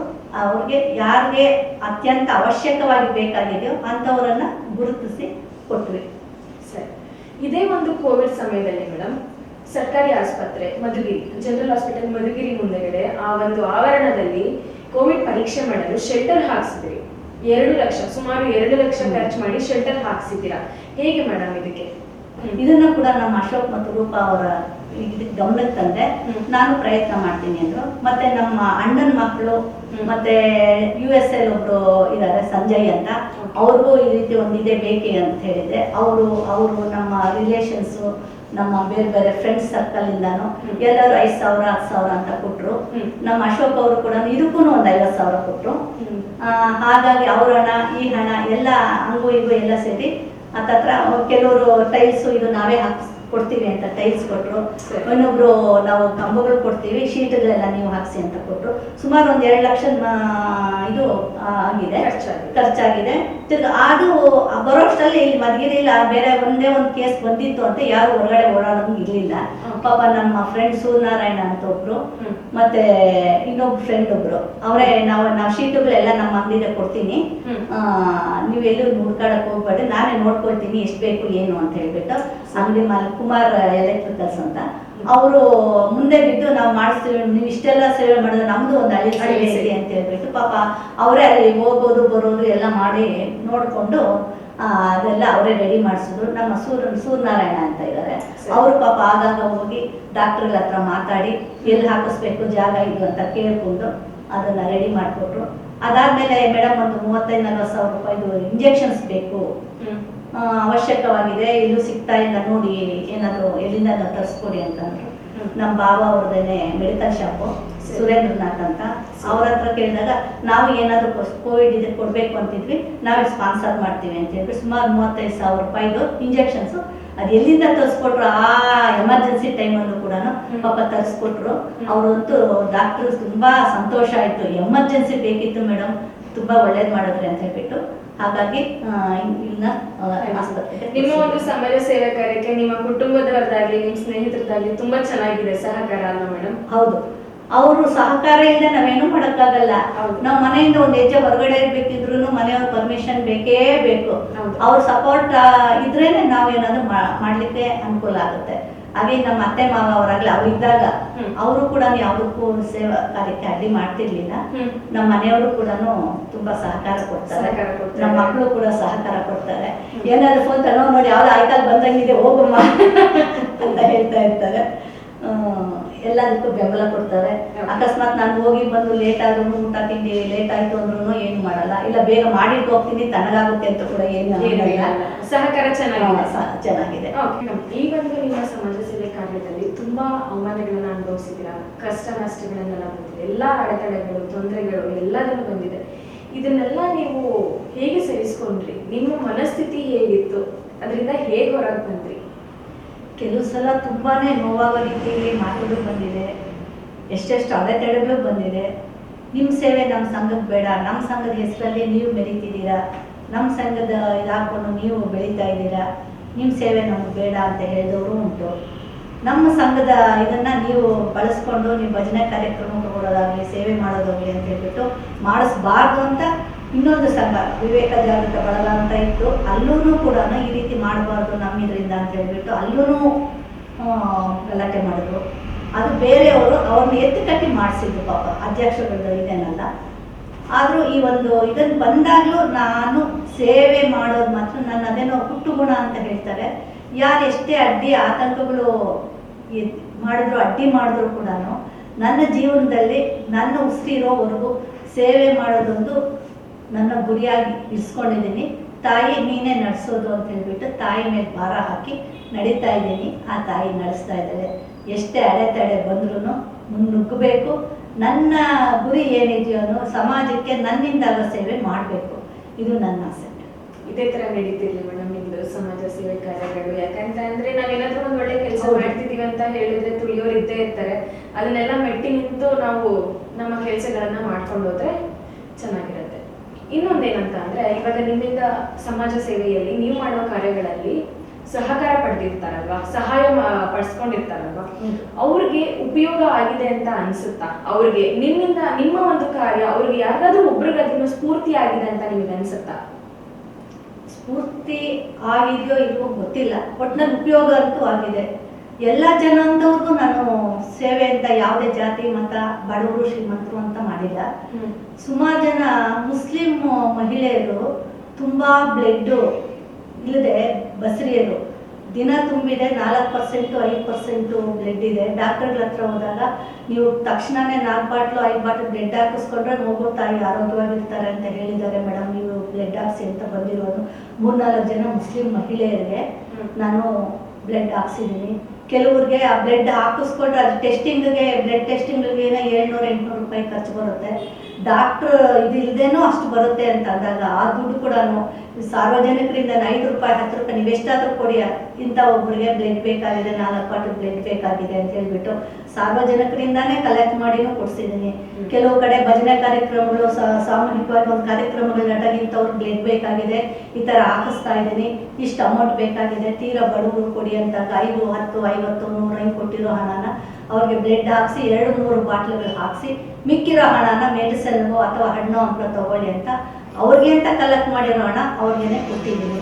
ಕೆಲವರು ಆರೋಗ್ಯ ಸಮಸ್ಯೆಗಳಿಂದ ಆಕ್ಸಿಡೆಂಟ್ಗಳಾಗಿ ತುರ್ತು ಹಣ ಬೇಕೇ ಬೇಕು, ಮೆಡಿಸನ್ನು ಬೇಕು, ಇದು ಬೇಕು, ಅದು ಬೇಕು, ನಮಗೆ ಏನಾದರೂ ಮಾಡಿ ಅಂತ ಬಂದಿರೋರು ಅವರು.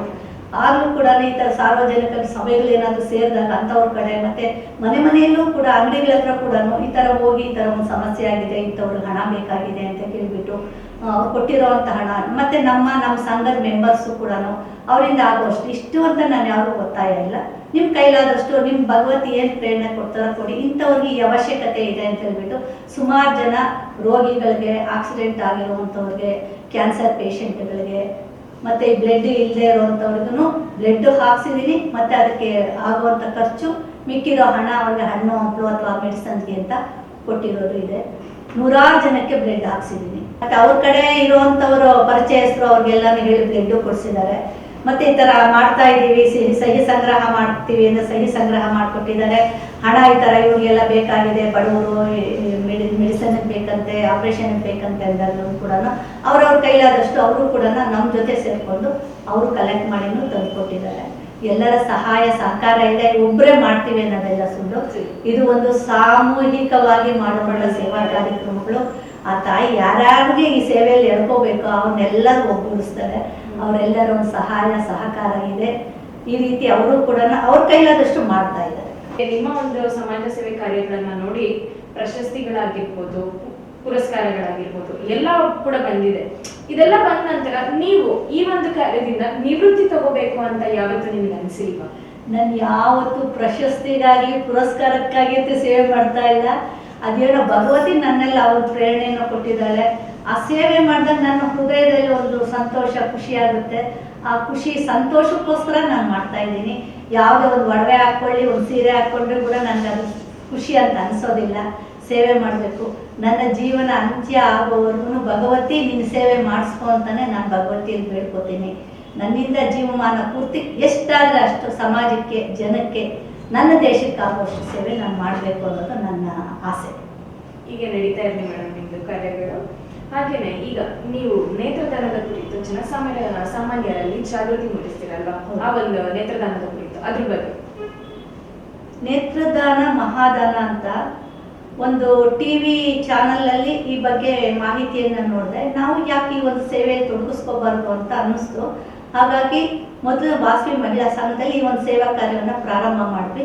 ಫಸ್ಟ್ ಪ್ಲೆಜ್ ಮಾಡಿಸೋದು, ಜನಗಳು ಎಲ್ಲರ ಹತ್ರ ಹೋಗಿ ಈ ರೀತಿ ಒಂದು ಸೇವಾ ಇದೆಯಂತೆ, ಈ ಥರ ಮಾಡಿದ್ರೆ ಈ ಥರ ಕಣ್ಣುಗಳು ಇಲ್ಲದೆ ಇರೋದು ದೃಷ್ಟಿ ಕೊಟ್ಟು ಅಂತ ಪುಣ್ಯ ಬರುತ್ತೆ ಅಂತ ಎಲ್ಲ ಹೇಳಿ. ಮತ್ತು ಆಗ ನಮ್ಮ ದೇಶದಲ್ಲಿ ಸುಮಾರು 35 ರಿಂದ 40 ಲಕ್ಷ ಜನ ಕಾರ್ನಿಯ ಅಂಧರು ಇದ್ದಾರೆ. ಅಷ್ಟು ಜನಕ್ಕೂ ಕಣ್ಣು ದೃಷ್ಟಿ ಬರಬೇಕು ಅಂದರೆ ಮೃತರಾದವರೆಲ್ಲರೂ ದಾನವಾಗಿ ಕೊಟ್ಟರೆ ಅವ್ರಿಗೆ ದೃಷ್ಟಿಯನ್ನು ಕೊಡ್ಬೋದು, ಅವ್ರಿಗೆ ಪ್ರಪಂಚವನ್ನು ನೋಡೋ ಶಕ್ತಿಯನ್ನು ಮತ್ತು ಸ್ವತಂತ್ರ ಜೀವನವನ್ನು ಕೊಡ್ಬೋದು ಅನ್ನೋದನ್ನ ನಾವು ಹೇಳ್ತಾ ಬಂದ್ವಿ. ಸುಮಾರು ಜನ ಆಗ್ಯೇನೆ ಪ್ಲೆಜ್ ಮಾಡಿಸಿದ್ರು. ಮೊದಲಿಗೆ ನಮ್ಮ ಭಾವನವರೇ ಸುರೇಂದ್ರನಾಥ್ ಅಂತ ಮೊದಲ ನೇತ್ರ ದಾನಿ ನಮ್ಮ ಮಧುಗಿರಿಯಲ್ಲಿ. ಅವ್ರ ನಂತರ ನಮ್ಮ ಮನೆ ಕುಟುಂಬದವರೆಲ್ಲರೂ ನೇತ್ರದಾನಕ್ಕೆ ನೋಂದಣಿ ಮಾಡಿದ್ವಿ. ಮತ್ತು ನಮ್ಮ ಫ್ರೆಂಡ್ಸ್ ಸರ್ಕಲ್ಲು, ನಮ್ಮ ಸದಸ್ಯರುಗಳು ಎಲ್ಲ ಕಡೆಯಿಂದನೂ ನೇತ್ರದಾನ ನೋಂದಣಿ ಮಾಡಿಸಿದ್ದೀವಿ. ಮತ್ತು ಇದು ರಕ್ತದಾನಕ್ಕೂ ಅಷ್ಟೇ ಆ ರೀತಿಯೇ ನೋಂದಣಿ ಮಾಡಿಸ್ಕೊಂಡು ಆ ಸೇವೆಯನ್ನು ಕೂಡ ನಾವು ತೊಡಗಿಸ್ಕೊತಾ ಇದ್ದೀವಿ. ಇತ್ತೀಚೆಗೆ ದೇಹದಾನ, ಅಂಗಾಂಗ ದಾನಗಳು ಕೂಡ ನಡೀತಾ ಇದೆ. ಅದಕ್ಕೂ ಅವೇರ್ನೆಸ್ ಪ್ರೋಗ್ರಾಮ್ ಕೊಡ್ತಾ ಇದ್ದೀವಿ. ಶಾಲಾ ಕಾಲೇಜುಗಳಾಗ್ಬೋದು, ಫಂಕ್ಷನ್ಗಳಾಗ್ಬೋದು, ಶ್ರೀಮಂತ, ನಾಮಕರಣ, ರಿಸೆಪ್ಷನ್ಗಳಲ್ಲೂ ಕೂಡ ಕೆಲವರು ಈ ಒಂದು ಕಾರ್ಯಕ್ರಮ ಮಾಡಿಕೊಡಿ ಅಂತ ಕೇಳ್ತಾ ಇದ್ದಾರೆ. ಅಲ್ಲೂ ಕೂಡ ನೇತ್ರದಾನದ ಬಗ್ಗೆ ಮಾಹಿತಿಯನ್ನು ಕೊಡ್ತೀನಿ. ನಾನು ಬಸ್ಸಲ್ಲಿ ಹೋಗಲಿ, ಟ್ರೈನಲ್ಲಿ ಹೋಗಲಿ ಕೂಡ ಅಲ್ಲಿ ಜನಗಳು ಕನ್ನಡ ಮಾತಾಡೋ, ತೆಲುಗು ಮಾತಾಡೋ ಸಿಕ್ಕಿದ್ದಾರೆ ಅಂದರೆ ಅವ್ರಿಗೂ ಸಹ ಮಾಹಿತಿಯನ್ನು ಕೊಟ್ಟು, ಫೋನ್ ನಂಬರ್ ಕೊಟ್ಟು ನೀವು ಕೂಡ ಪ್ಲೆಜ್ ಮಾಡಿಸಿ ಅಂತ ಹೇಳಿ ಹೇಳ್ತಾ ಇರ್ತೀನಿ. ಬರೀ ಕಣ್ಣು ಒಂದೇ ಅಲ್ಲ, ಈಗೆಲ್ಲ ಚರ್ಮ, ಕೂದಲು, ಕಿವಿ, ತಮಟೆಗಳು, ಬೋನ್ಸು ಎಲ್ಲ ಕೂಡ ದಾನ ಮಾಡ್ಬೋದು. ಶರೀರವನ್ನೇ ದಾನ ಮಾಡ್ಬೋದು. ಸುಟ್ಟರೆ ಬೂದಿ ಆಗುತ್ತೆ, ಕೂತ್ರೆ ಮಣ್ಣಾಗುತ್ತೆ. ದಾನ ಮಾಡಿದ್ರೆ ಎಷ್ಟೆಲ್ಲ ಉಪಯೋಗ ಆಗುತ್ತೆ ಅಂತ ಹೇಳ್ಬಿಟ್ಟು ಎಲ್ಲ ಕಡೆ ಹೇಳ್ತಾ ಇದ್ದೀನಿ. ಹಾಗಾಗಿ ಸುಮಾರು ಜನ ತಾವಾಗಿ ನೇತ್ರದಾನಕ್ಕೆ ಮುಂದೆ ಬಂದು ಕರೆ ಮಾಡ್ತಾ ಇದ್ದಾರೆ. ಈ ಥರ ಹೋಗಿದ್ದಾರೆ, ಬನ್ನಿ ಕಣ್ಣನ್ನ ದಾನ ಮಾಡಿ ತಗೊಳ್ಳಿ ಅಂತ ಹೇಳಿ ಹೇಳ್ತಾ ಇದ್ದಾರೆ. ಈಗ ದೂರ ಇರೋದ್ರಿಂದ ನೇತ್ರದಾನ ಮುಂದೆ ನಮ್ಮ ಕಡೆಯಿಂದ ಆಗ್ತಾ ಇದೆ. ಬೇರೆ ಬೇರೆ ದೊಡ್ಡ ದೊಡ್ಡ ಸಿಟಿಗಳಲ್ಲಿ ಚರ್ಮದಾನ, ಈ ಕಿವಿ ತಮಟೆಗಳು, ಬೋನ್ಸ್ ಎಲ್ಲ ಕೂಡ ಆಗ್ತಾ ಇದೆ. ಈ ಒಂದು ಸೇವೆ ಆದರೆ ಸುಮಾರು ಜನಕ್ಕೆ ಉಪಯೋಗ ಅಂತೂ ಆಗುತ್ತೆ, ಅವ್ರಿಗೆ ಜೀವನ ಕೊಟ್ಟಂಥ ಪುಣ್ಯನೂ ಬರುತ್ತೆ. ಇದುವರೆಗೂ ನಾವು ತಿಳ್ಕೊಂಡಿರೋ ಹಾಗೆ ಸುಮಾರು 608 ಕಣ್ಣುಗಳನ್ನ ಸಂಗ್ರಹ ಮಾಡಿದ್ದೀರಾ ಮೇಡಮ್. ಒಬ್ಬ ಮಹಿಳೆಯಾಗಿ 608 ಕಣ್ಣುಗಳನ್ನ ಒಬ್ಬರೇ ಸಂಗ್ರಹ ಮಾಡಿದ್ದೀರಾ ಅಂತ ಹೇಳಿದ್ರೆ ನಿಜವಾಗ್ಲೂ ಒಬ್ರು ಮಹಿಳೆಯಾಗಿ ಹೆಮ್ಮೆ ಪಡುವಂತ ವಿಚಾರ. ಅದು ಹೇಗೆ ಸಾಧ್ಯ ಆಯ್ತು ಮೇಡಮ್ ಇದೆಲ್ಲ? ಸುಮಾರು 36 ವರ್ಷಗಳಿಂದ ನೇತ್ರದಾನ ಸೇವೆಯಲ್ಲಿ ನಾನು ತೊಡಗಿಸ್ಕೊಂಡಿದ್ದೀನಿ. ಮೊದಲೆಲ್ಲ ಡಾಕ್ಟರ್ಸಿಂದ ತರಬೇತುದಾರರಿಂದ ಕಣ್ಣುಗಳ ಸಂಗ್ರಹ ಮಾಡ್ತಾ ಇದ್ದೆ. ಶಿರಾ, ಪಾವಗಡ, ಗೌರಿಬಿದನೂರು, ಮಡಕ್ಷಿರ, ಹಿಂದೂಪುರ, ತುಮಕೂರು, ಕೊರಟಗೆರೆ, ಇಲ್ಲಿ ಸರೌಂಡಿಂಗ್, ಆ ಊರುಗಳ ಸರೌಂಡಿಂಗಲ್ಲೆಲ್ಲನೂ ಒಂದು ಕಲೆಕ್ಟ್ ಮಾಡ್ತಾ ಇದ್ವಿ. ಎಷ್ಟೋ ಸಲ ವೈದ್ಯರಿಗೆ ಸಿಗದೆ ಸುಮಾರು ಜನ ಕಣ್ಣು ದಾನ ಮಾಡ್ತೀವಿ ಅಂತ ಫೋನ್ ಮಾಡಿದಾಗ ಡಾಕ್ಟರ್ಗೆ ಸಿಗದೆ ವ್ಯರ್ಥ ಆಗ್ತಾ ಇತ್ತು. ಅದು ನೋಡಿ ನಾನು 2017ರಲ್ಲಿ ತರಬೇತಿಯನ್ನು ಪಡ್ಕೊಂಡೆ ಡಾಕ್ಟರ್ ರಾಜ್ಕುಮಾರ್ ಐ ಬ್ಯಾಂಕಲ್ಲಿ. ಅದಕ್ಕೆ ಮುಂಚೆ ಡಾಕ್ಟರ್ಸ್ ಮಾತ್ರನೇ ಟ್ರೈನಿಂಗು, ಬೇರೆಯವರು ಕೊಡೋದಿಲ್ಲ ಅನ್ನೋ ಒಂದು ರೂಲ್ಸ್ ತಂದಿದ್ರು. ಸುಮಾರು ಒಂದು 10-12 ವರ್ಷ ಆ ರೀತಿ ರೂಲ್ಸ್ ಇತ್ತು. ಹಂಗಾಗಿ ನಾನು ಟ್ರೈನಿಂಗ್ ಮಾಡಿಕೊಂಡು ಸರ್ಟಿಫಿಕೇಟ್ ತೊಗೊಳಕ್ಕಾಗಲಿಲ್ಲ. ಎಲ್ಲ ತಿಳ್ಕೊಂಡಿದ್ರು ಕಲ್ತಿದ್ರು ಕೂಡ ಸುಮಾರು ಡಾಕ್ಟರ್ಗೆ ತೆಗೆಯುವಾಗೆಲ್ಲ ನೋಡ್ತಾ ಇದ್ನೆಲ್ಲ ಎಲ್ಲ ಬಂದಿದೆ, ಆದರೂ ಸರ್ಟಿಫಿಕೇಟ್ ಇಲ್ಲದೆ ನಾವು ಮಾಡೋಂಗಿಲ್ಲ ಅನ್ನೋ ಒಂದು ದೃಷ್ಟಿಯಿಂದ ತೆಗಿತಾ ಇರಲಿಲ್ಲ. 17ರಲ್ಲಿ ನನ್ನ ಮಗನ ಜೊತೆ ಹೋಗಿ ಡಾಕ್ಟರ್ ರಾಜ್ಕುಮಾರ್ ಐ ಬ್ಯಾಂಕಲ್ಲಿ, ಈಗ NOGಗಳು ಬೇರೆ ಯಾರಾದರೂ ಇಷ್ಟಪಟ್ಟು ಮಾಡ್ತೀವಿ ಅನ್ನೋದಕ್ಕೆಲ್ಲ ತರಬೇತಿ ಕೊಡ್ಬೋದು ಮೇಡಮ್ ಬನ್ನಿ ಅಂದರು. ಹೋಗಿ ತರಬೇತಿಯನ್ನು ಕೊಡಿದೆ. ಫಸ್ಟು ಐ ಡೊನೇಷನ್ ಬಂದು 15/3/2017 ಫಸ್ಟ್ ಐ ಡೊನೇಷನ್ ಆಯಿತು. ಅದು ನಮ್ಮ ಫ್ರೆಂಡ್ ಅವ್ರ ಅತ್ತೆಯವರೇ ಡೆತ್ ಆಗಿದ್ದು ಜಯರಾಮ್ ಹಾಸ್ಪಿಟ್ಲೇ. ನಾನು ಜಯರಾಮ್ ಸರ್ಗೆ ಫೋನ್ ಮಾಡಿದೆ, ಈ ಥರ ನಾನೇ ಬಂದು ತೆಗಿತೀನಿ ಸರ್, ಟ್ರೈನಿಂಗ್ ಆಗಿದೆ, ಇನ್ನೂ ಒಂದು ತೆಗೆದಿಲ್ಲ, ಡಾಕ್ಟ್ರು ಮುಂದೆ ತೆಗೆದ್ರೆ ನನಗೂ ಒಂಚೂರು ಫಸ್ಟ್ದಲ್ವಾ ಒಂದು ಧೈರ್ಯ ಬರುತ್ತೆ ಅಂದರು. ಬಯ್ಯೋ ಬನ್ನಿ ಮೇಡಮ್ ಅಂದರು. ತಿರ್ಗಾ ಧೈರ್ಯ ತೆಗಿಯಮ್ಮ ಏನಾಗಲ್ಲ ಅಂತ ಹೇಳಿದ್ರು. ತುಂಬ ಸಪೋರ್ಟ್ ಮಾಡಿ ನಮಗೆ ಇದು ಮಾಡಿದ್ರು. ತೆಗಿಯೋದು ಯಾವ ಥರ ಅನ್ನೋದು ಮತ್ತೆ ಅವರೆಲ್ಲ ಎಕ್ಸ್ಪ್ಲನೇಷನು ಕೊಟ್ಟರು ಪಾಪ. ತಿರ್ಗಿ ಕಣ್ಣು ತೆಗೆದೆ, ಏನಮ್ಮ ಡಾಕ್ಟ್ರು ಕೂಡ ತೆಗಿಯಲ್ಲ, ಅಷ್ಟು ಚೆನ್ನಾಗಿ ತೆಗ್ದಿದ್ಯಲ್ಲಮ್ಮ ಅಂತಂದರು. ನನಗೆ ಅದೇ ಒಂದು ಸ್ವಲ್ಪ ಸಮಾಧಾನ ಆಯಿತು. ಫಸ್ಟ್ 5 ಡೊನೇಷನ್ನೇ ಸಕ್ಸಸ್ ಆಯಿತು. ಕಾರ್ಯ ಇಬ್ಬರಿಗೆ ಟ್ರಾನ್ಸ್ಪ್ಲಾಂಟ್ ಆಯಿತು, ಸಕ್ಸಸ್ ಆಗಿದೆ ಅಂತ ಗೊತ್ತಾಯಿತು. ಅಲ್ಲಿಂದ ಹೆಜ್ಜೆ ಮುಂದಿಟ್ಟಿದ್ದು ಇದುವರೆಗೂ ನಡ್ಕೊಂಡು ಬಂದಿದ್ದೀನಿ. ಅಲ್ಲಿಂದ ಇಲ್ಲಿವರೆಗೂ 608 ಕಣ್ಣುಗಳನ್ನ ತೆಗೆದಿದ್ದೀನಿ. ಅದರಲ್ಲಿ ಮಧ್ಯ 2 ವರ್ಷ ಕೊರೋನಾ ಅಂತ ಹೇಳ್ಬಿಟ್ಟು 2 ವರ್ಷ ಗ್ಯಾಪ್ ಇತ್ತು. ಈ ಅವಧಿಯಲ್ಲಿ ಇಷ್ಟು ನೇತ್ರಗಳನ್ನು ಸಂಗ್ರಹ ಮಾಡಿದ್ದೀನಿ. ಮೊದಲು ಸ್ವಲ್ಪ ಕಡಿಮೆ ಇತ್ತು, ಈಗ ಇತ್ತೀಚೆಗೆ 50ರಿಂದ 60 ಜನಗಳ ಕಣ್ಣುಗಳು ದಾನವಾಗಿ ಬರ್ತಾ ಇದೆ. ಈಗ ನಮ್ಮ ಈ ಒಂದು ಸೇವೆಯನ್ನು ನೋಡಿ ಹಿಂದೂಪುರದಲ್ಲಿ ಒಂದು ಜಯಂತಿ ಅನ್ನೋ ಒಂದು ಅವ್ರ ಟೀಮ್ ಸಮೇತ ನಾವು ನಿಮ್ಮ ಜೊತೆ ಮಾಡಬೇಕು ಸರ್ವಿಸು, ನನಗೆ ಕಲಿಸ್ಕೊಡಿ ಅಂತ ಹೇಳಿಬಿಟ್ಟು ಕರೆದ್ರು. ಈಗ ಅವ್ರಿಗೆಲ್ಲನೂ ನಾನು ನೇತ್ರದಾನ ತೆಗೆಯೋದಕ್ಕೆ ಹೋದ ಕಡೆಲ್ಲ ಅಲ್ಲಿ ಅವ್ರನ್ನ ಕರ್ಕೊಂಡು ಮೆಂಟಲಿ ಅವ್ರನ್ನೆಲ್ಲ ರೆಡಿ ಮಾಡಿ ಹೆಂಗೆ ತೆಗಿಯೋದು ಏನು ಅಂತ ಪೇಷಂಟ್ ನೋಡಿ ಅವ್ರ ಮುಖ ನೋಡಿ ಅಸಹ್ಯ ಪಡಬಾರ್ದು, ಬ್ಲೀಡಿಂಗ್ ಆದರೆ ಭಯ ಪಡಬಾರ್ದು, ಎಂತೆಂಥ ಸ್ಥಳಗಳೆಲ್ಲ ಮಲಗಿಸಿರ್ತಾರೆ ಅದಕ್ಕೆಲ್ಲ ಗಮನ ಕೊಡಬಾರ್ದು, ಯಾವ್ಯಾವುದೋ ಟೈಮಲ್ಲಿ ಕರೆ ಬರುತ್ತೆ ಅದನ್ನು ಗಮನಿಸಿ ಇರಬಾರ್ದು, ಯಾವ ಟೈಮಲ್ಲಿ ಬಂದರೂ ಹೋಗಿ ಕಣ್ಣುಗಳು ತೆಗಿಬೇಕು.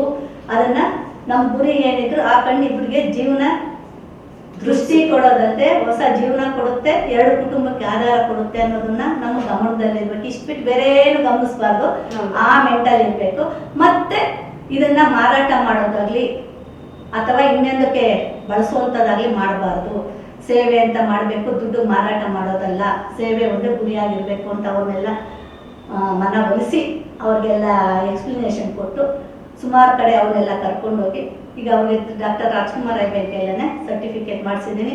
ಅವರು 1 ವರ್ಷದಲ್ಲಿ 48 ಜನರ ಕಣ್ಣುಗಳನ್ನು ದಾನವಾಗಿ ಪಡೆದಿದ್ದಾರೆ. ನಾನು ಊರಲ್ಲಿ ಇಲ್ಲ ಅಂದಾಗ ಅವ್ರಿಗೆ ಫೋನ್ ಮಾಡ್ತೀನಿ, ಅವರೇ ಹೋಗಿ ಕಲೆಕ್ಟ್ ಮಾಡ್ತಾ ಇದ್ದಾರೆ.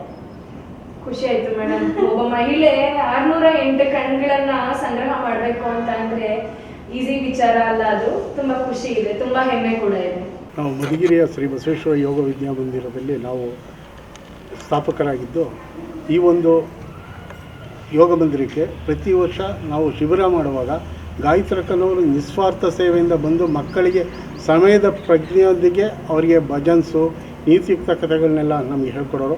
ಅವರ ಒಂದು ಸಾಮಾಜಿಕ ಕಳಿಕಳಿ ಅತ್ಯುತ್ತಮವಾಗಿದ್ದು ಯಾವುದೇ ರೀತಿಯ ಫಲಾಪೇಕ್ಷೆ ಇಲ್ಲದಂತೆ ಅವರು ಸಮಾಜ ಸೇವೆ ಮಾಡ್ತಾ ಇರೋದು ನಮ್ಮೆಲ್ಲರ ಒಂದು, ಅದರಲ್ಲೂ ಮಧುಗಿರಿಲಿ ಇಂಥ ಹೆಣ್ಮಕ್ಳು ಇರ್ತಕ್ಕಂಥದ್ದು ನಮಗೆ ಭಾಳ ಹೆಮ್ಮೆಯ ವಿಷಯ.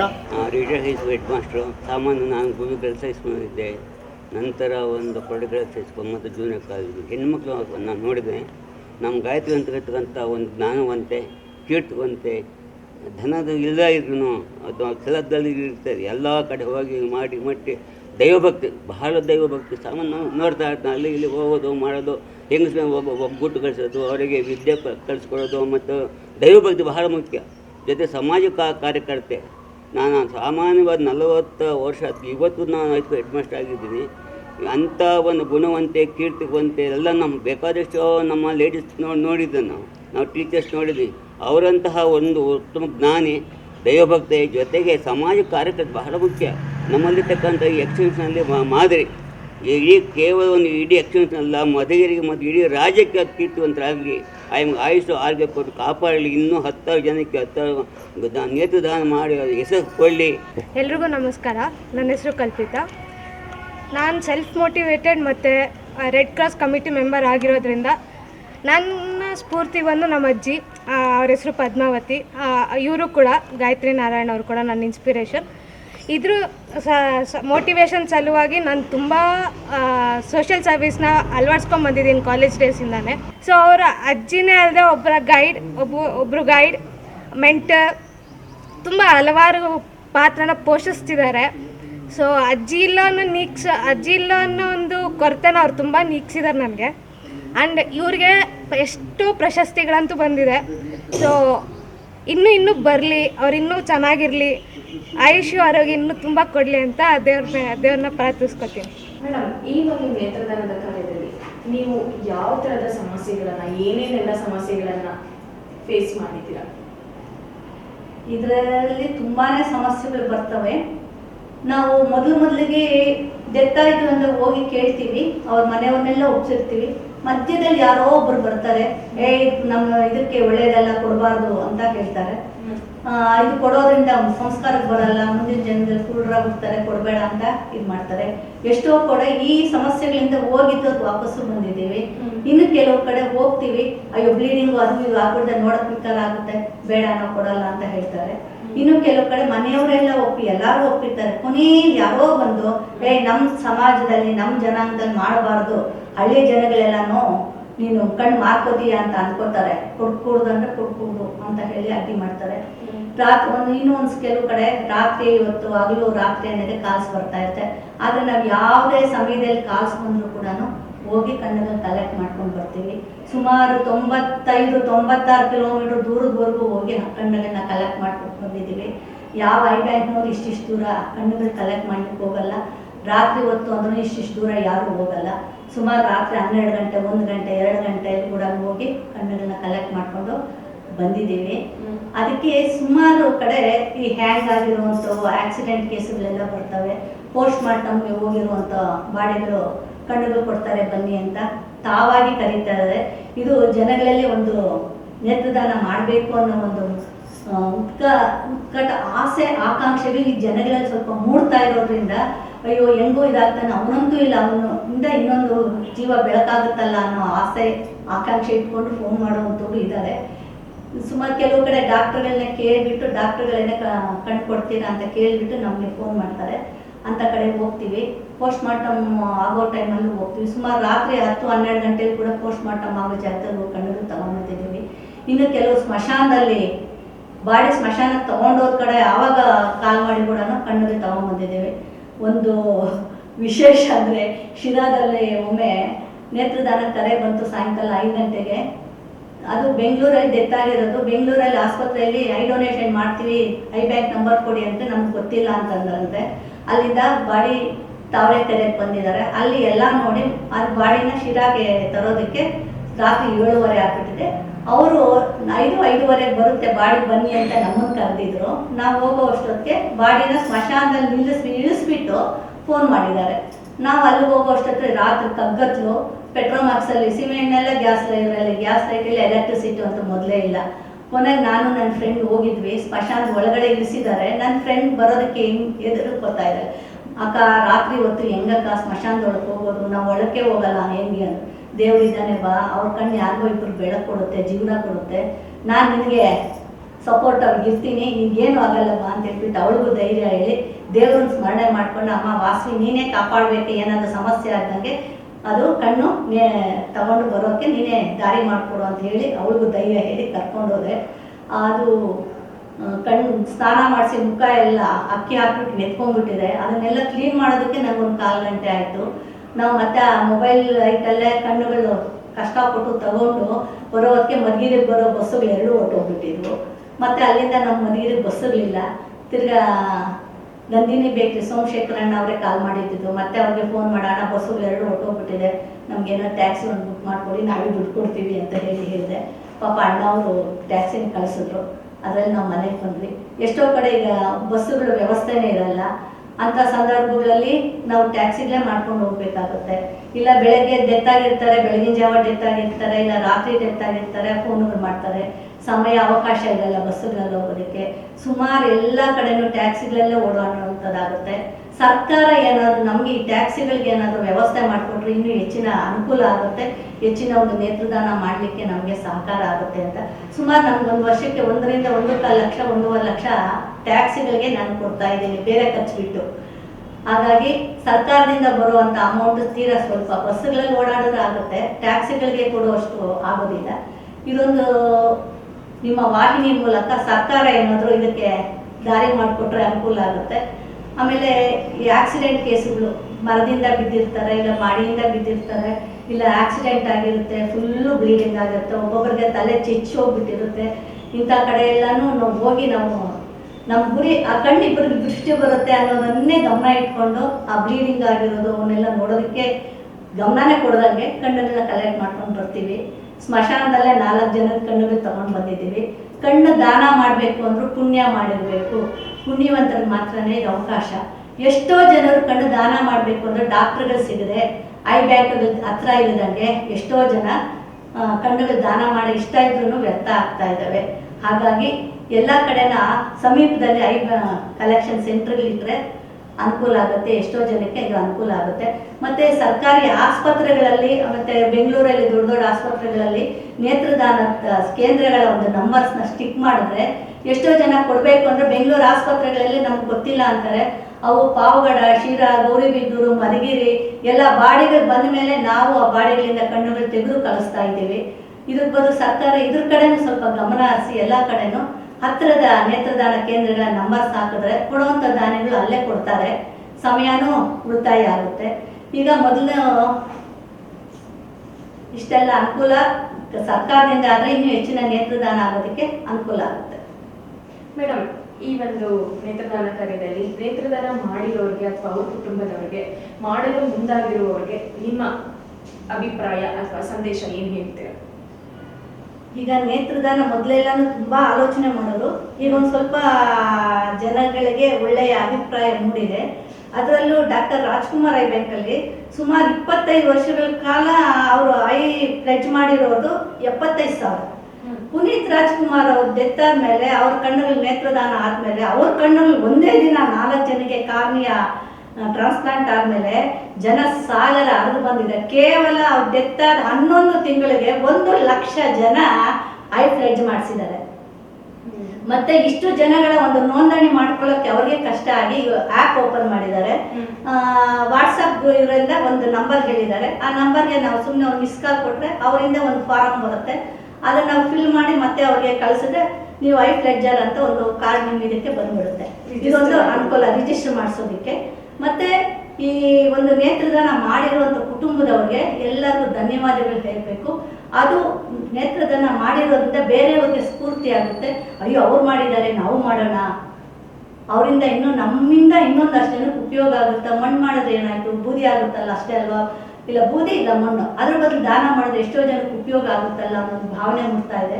ನಿಜವಾಗ್ಲೂ ಹೇಳೋದು ಅಂದರೆ ಒಬ್ಬರ ಕಣ್ಣು ಇಬ್ಬರಿಗೆ ದೃಷ್ಟಿ ಕೊಡೋದು ಅಷ್ಟೇ ಅಲ್ಲ, ಕಾರ್ನಿಯಾ ಇಬ್ಬರಿಗೆ ದೃಷ್ಟಿ ಬರುತ್ತೆ. ಈ ಸ್ಕ್ಲಿರಾ ಅನ್ನೋದು ಸುಮಾರು 3 ತಿಂಗಳ ಕಾಲ ರಾಜ್ಕುಮಾರ್ ಐ ಬ್ಯಾಂಕಲ್ಲಿ ಪ್ರಿಸರ್ವ್ ಮಾಡಿರ್ತಾರೆ. ಈಗ ಕಾರ್ನಿಯಾಗೆ ಎಷ್ಟು ಡಿಮ್ಯಾಂಡ್ ಇದೆಯೋ ಸ್ಕ್ಲಿರಾಗೂ ಕೂಡ ಅಷ್ಟೇ ಡಿಮ್ಯಾಂಡ್ ಇದೆ. ಸುಮಾರು ಜನಕ್ಕೆ ಐ ಶುಗರ್ ಇರೋರಿಗೆ ಈ ಸ್ಕ್ಲಿರಾ ಡ್ಯಾಮೇಜ್ ಆಗುತ್ತೆ, ಆಕ್ಸಿಡೆಂಟಿಂದ ಆಗುತ್ತೆ. ಕೆಲವರಿಗೆ ದುರ್ಮಾಂಸ ಬೆಳೆದು ಕೂಡ ವೈಟ್ ಬಾಲು ಡ್ಯಾಮೇಜ್ ಆಗುತ್ತೆ. ಇದು ಸ್ಕ್ಲಿರಾ ಡ್ಯಾಮೇಜ್ ಆದರೂ ಕೂಡ ದೃಷ್ಟಿ ಹೋಗ್ಬಿಡುತ್ತೆ. ಇನ್ನು ಕೆಲವರಿಗೆ ಐ ಶುಗರ್ ಆದರೆ ಹಿಂದ್ಗಡೆ ರೆಟಿನಾ ಅಂತ ಇದೆ, ಅದು ಕೂಡ ಡ್ಯಾಮೇಜ್ ಆದರೆ ದೃಷ್ಟಿ ಹೋಗ್ಬಿಡುತ್ತೆ. ಈಗ ನಾವೇನು ಕಣ್ಣು ಕಳಿಸ್ತೀವೋ ಆ ಕಣ್ಣಲ್ಲಿ ಕಾರ್ನಿಯಾ ಇಬ್ಬರಿಗೆ ಕಂಪಲ್ಸರಿ ಯೂಸ್ ಆಗುತ್ತೆ. ಈ ಸ್ಕ್ಲಿರಾ ಕಡಿಮೆ ಅಂದ್ರೂ 4ರಿಂದ 6 ಜನಕ್ಕೆ ಉಪಯೋಗ ಆಗೋ ಸಾಧ್ಯತೆಗಳಿದೆ. ಹಿಂದ್ಗಡೆ ಇರೋ ರೆಟಿನಾ ಅದು ಕೂಡ ಇಬ್ಬರಿಗೆ ಟ್ರಾನ್ಸ್ಪ್ಲಾಂಟ್ ಮಾಡೋದಕ್ಕೆ ಸಾಧ್ಯತೆಗಳಿದೆ. ಈಗ ಕನಿಷ್ಠ ಒಬ್ಬರ ಕಣ್ಣು ಮಿನಿಮಮ್ 4 ಜನಕ್ಕೆ ಉಪಯೋಗ ಆಗ್ತಾ ಇದೆ. ಮ್ಯಾಕ್ಸಿಮಮ್ 10-15 ಜನಕ್ಕೆ ಉಪಯೋಗ ಆಗಿರೋ ಉದಾಹರಣೆಗಳು ರಾಜ್ಕುಮಾರ್ ಐ ಬ್ಯಾಂಕಲ್ಲಿ ಇದೆ. ಒಂದು ಆವರೇಜ್ ಆಗಿ ಒಬ್ಬರ ಕಣ್ಣು 5ರಿಂದ 6 ಜನಕ್ಕೆ ದೃಷ್ಟಿಯನ್ನು ಕೊಡೋದಲ್ಲದೆ ದೃಷ್ಟಿಯನ್ನು ಹೋಗದಂತೆ ಕಾಪಾಡ್ತಾ ಇದ್ದಾರೆ. ಹಾಗಾಗಿ ಎಲ್ಲರೂ ಕೂಡ ನೇತ್ರದಾನ ಮಾಡೋ ಮೂಲಕ ಕಣ್ಣಿಗೆ ದೃಷ್ಟಿಯನ್ನು ಕೊಡೋದ್ರ ಜೊತೆಗೆ ದೃಷ್ಟಿ ಹೋಗದಂತೆನೂ ಕಾಪಾಡೋದ್ರಿಂದ ಎಷ್ಟೋ ಕುಟುಂಬಗಳಿಗೆ ಆಧಾರವನ್ನು ಕೊಟ್ಟಂತಾಗುತ್ತೆ. ದೃಷ್ಟಿ ಇಲ್ಲದವರಿಗೆ ದೃಷ್ಟಿ ಕೊಟ್ಟು ಅವರು ಸ್ವತಂತ್ರ ಜೀವನವನ್ನು ನಡೆಸೋದಕ್ಕೆ ದಾರಿ ಮಾಡಿಕೊಟ್ಟಂತಾಗುತ್ತೆ. ಮತ್ತು ಮಕ್ಕಳಿಗೆ ನಾವು ಕೊಡೋ ಕಣ್ಣು ಮಕ್ಕಳಿಗೆ ಹೋಯ್ತು ಅಂದರೆ ಅವರು ಒಂದು ಒಳ್ಳೆಯ ಎಜುಕೇಷನ್ನ ಪಡ್ಕೊಂಡು ಉತ್ತಮ ಜೀವನವನ್ನು ರೂಪಿಸ್ಕೊಳ್ಳೋಕ್ಕೆ ದಾರಿ ಆಗುತ್ತೆ, ಸ್ವತಂತ್ರ ಜೀವನ ಕೊಟ್ಟಂತಾಗುತ್ತೆ. ಎಷ್ಟೋ ಕುಟುಂಬಗಳಲ್ಲಿ ಹಿರಿಯರು ಯಾವುದೋ ಒಂದು ಕಾರಣಗಳಿಂದ ಕಾರ್ಯ ಕಳ್ಕೊಂಡು ಅಂಧತ್ವಕ್ಕೊಳಗಾದಾಗ ಆ ಕುಟುಂಬ ಬೀದಿ ಬರುವಂಥ ಸಂದರ್ಭಗಳಲ್ಲಿ ನಾವು ಕೊಡುವಂಥ ಕಣ್ಣು ಅವ್ರಿಗೆ ದೃಷ್ಟಿಯಾಗಿ ಬಂದಾಗ ಅವರು ಅವ್ರ ಕುಟುಂಬ ಪೋಷಣೆ ಮಾಡೋ ಶಕ್ತಿ ಕೊಟ್ಟಂತಾಗುತ್ತೆ. ನಾವು ಎಷ್ಟೇ ಲಕ್ಷ ಕೋಟಿ ದಾನ ಮಾಡಿದ್ರು ಕುಟುಂಬ ಪೋಷಣೆ ಮಾಡೋಷ್ಟು ಸಾಧ್ಯ ಆಗೋದೇ ಇಲ್ಲ. ಯಾವುದೇ ಕಂಪ್ನಿಗಳಲ್ಲಿ ಈ ಥರ ಆಯಿತು ಒಂದು 5 ಲಕ್ಷನ 10 ಲಕ್ಷನ ಕೊಡ್ತಾರೆ, ಎಷ್ಟು ದಿವಸ ಬರುತ್ತೆ ಅದು? ಆದರೆ ಮಣ್ಣಾಗೋ ಬೂದಿಯಾಗೋ ಕಣ್ಣು ಆ ವ್ಯಕ್ತಿಗೆ ಹೋಯ್ತು ಅಂದರೆ ಕುಟುಂಬವನ್ನೇ ಸಾಕಿದ ಪುಣ್ಯ ಈ ಒಂದು ಕಣ್ಣಿಂದ ಬರುತ್ತೆ. ನಾವು ಈ ದೇಶಕ್ಕೆ ನಮ್ಮಿಂದ ಆಗುವಷ್ಟು ಕೊಡುಗೆಯನ್ನು ಕೊಟ್ಟು ನಾವು ಈ ದೇಶಕ್ಕೆ ನಮ್ಮ ಋಣವನ್ನು ತೀರಿಸ್ಕೊಳ್ಳುವಂಥ ಒಂದು ಅವಕಾಶ. ಈ ಜೀವನ ಇರೋದೇ ಪರೋಪಕಾರಾರ್ಥಂ ಇದಂ ಶರೀರಂ ಅಂತ ನಾವು ಪ್ರಕೃತಿಯಿಂದ ಕಲಿಬೇಕು. ಎಷ್ಟೋ ಗಿಡ ಮರಗಳು ಏನು ಆಸೆ ಇಲ್ಲದೆ ಅವು ಸತ್ತೂ ಉಪಯೋಗ ಆಗ್ತವೆ, ಎಷ್ಟೋ ಪ್ರಾಣಿಗಳು ಅವು ಸತ್ತೂ ಉಪಯೋಗ ಆಗ್ತವೆ. ನಾವು ಸತ್ತು ನಮ್ಮನ್ನ ಏನಕ್ಕೂ ಬಾರ್ದಂಗೆ ಮಾಡ್ಕೋಬೇಕು? ಬದುಕಿದ್ದು ಸಾಯೋ ಬದಲು ಸತ್ತು ಬದುಕಬೇಕು. ಇದು ಮನುಷ್ಯನಾಗಿ ನಿಜವಾಗಿ ತಿಳ್ಕೋಬೇಕಾದಂಥ ಒಂದು ಸತ್ಯ. ನಮ್ಮಿಂದ ನಾವು ಸತ್ತೂ ಒಂದಷ್ಟು ಜನಕ್ಕೆ ಬದುಕನ್ನು ಕೊಡ್ತೀವಿ, ಜೀವನವನ್ನು ಕೊಡ್ತೀವಿ ಅಂತ ಅದಕ್ಕಿಂತ ಪುಣ್ಯದ ಕೆಲಸ ಇನ್ಯಾವುದು? ಕಣ್ಣು ದಾನ ಆಗಲಿ, ರಕ್ತದಾನ ಆಗಲಿ, ಅಂಗಾಂಗ ದಾನ ಆಗಲಿ, ದೇಹದಾನ ಆಗಲಿ, ಯಾವುದೇ ಒಂದು ದಾನ ಆಗಲಿ, ಅನ್ನದಾನ, ಭೂದಾನ, ಗೋದಾನ ಅವೆಲ್ಲ ಮಾಡ್ತೀವಿ. ಏನೇ ಮಾಡಬೇಕು ಅಂದ್ರೂ ನಮಗೆ ಪುಣ್ಯ ಇರಬೇಕು. ಪುಣ್ಯ ಇದ್ದರೆ ಮಾತ್ರನೇ ಏನಾದರೂ ದಾನ ಮಾಡೋದಕ್ಕೆ ಸಾಧ್ಯ. ಅದಿಲ್ಲ ಅಂದರೆ ಏನೂ ಮಾಡೋಕ್ಕೆ ಸಾಧ್ಯ ಇಲ್ಲ. ಪುಣ್ಯವಂತರಿಗೆ ಮಾತ್ರನೇ ನೇತ್ರದಾನ ಮಾಡೋಕ್ಕೆ ಅವಕಾಶ ಸಿಗುತ್ತೆ. ಎಷ್ಟೋ ಜನ ಮಾಡಬೇಕು ಅಂದ್ರೂ ಆಗಲ್ಲ. ಎಷ್ಟೋ ಜನ ಕೊಡಲ್ಲ ಅಂದ್ಕೊಂಡ್ರು ಅವ್ರ ಪುಣ್ಯ ಇದ್ರೆ ಸ್ಮಶಾನಗಳಲ್ಲಿ ಹೋಗಿರೋಂಥ ಚಿತೆ ಮೇಲೆ ಕೂಡಿಸಿರೋ ಮಲಗಿಸಿರೋಂಥ ಹೆಣಗಳಿಂದ ಕೂಡ ನೇತ್ರಗಳು ದಾನ ಆಗಿದೆ. ಹಾಗಾಗಿ ಇಂಥ ಒಂದು ಪುಣ್ಯ ಕಾರ್ಯದಲ್ಲಿ ಬೇರೆ ಬೇರೆ ಆಲೋಚನೆಗಳು ಮಾಡದೆ, ನೆಗೆಟಿವ್ ಆಗಿ ಏನು ಯೋಚಿಸದೆ ದಾನ ಮಾಡಿ. ಯಾರಾದರೂ ದಾನ ಮಾಡ್ತಾ ಇದ್ದಾರೆ ಅಂದರೆ ದಯವಿಟ್ಟು ಅಡ್ಡಕಾಲು ಹಾಕ್ಬೇಡ್ರಿ, ಕಾಲು ಎಳಿಬೇಡ್ರಿ.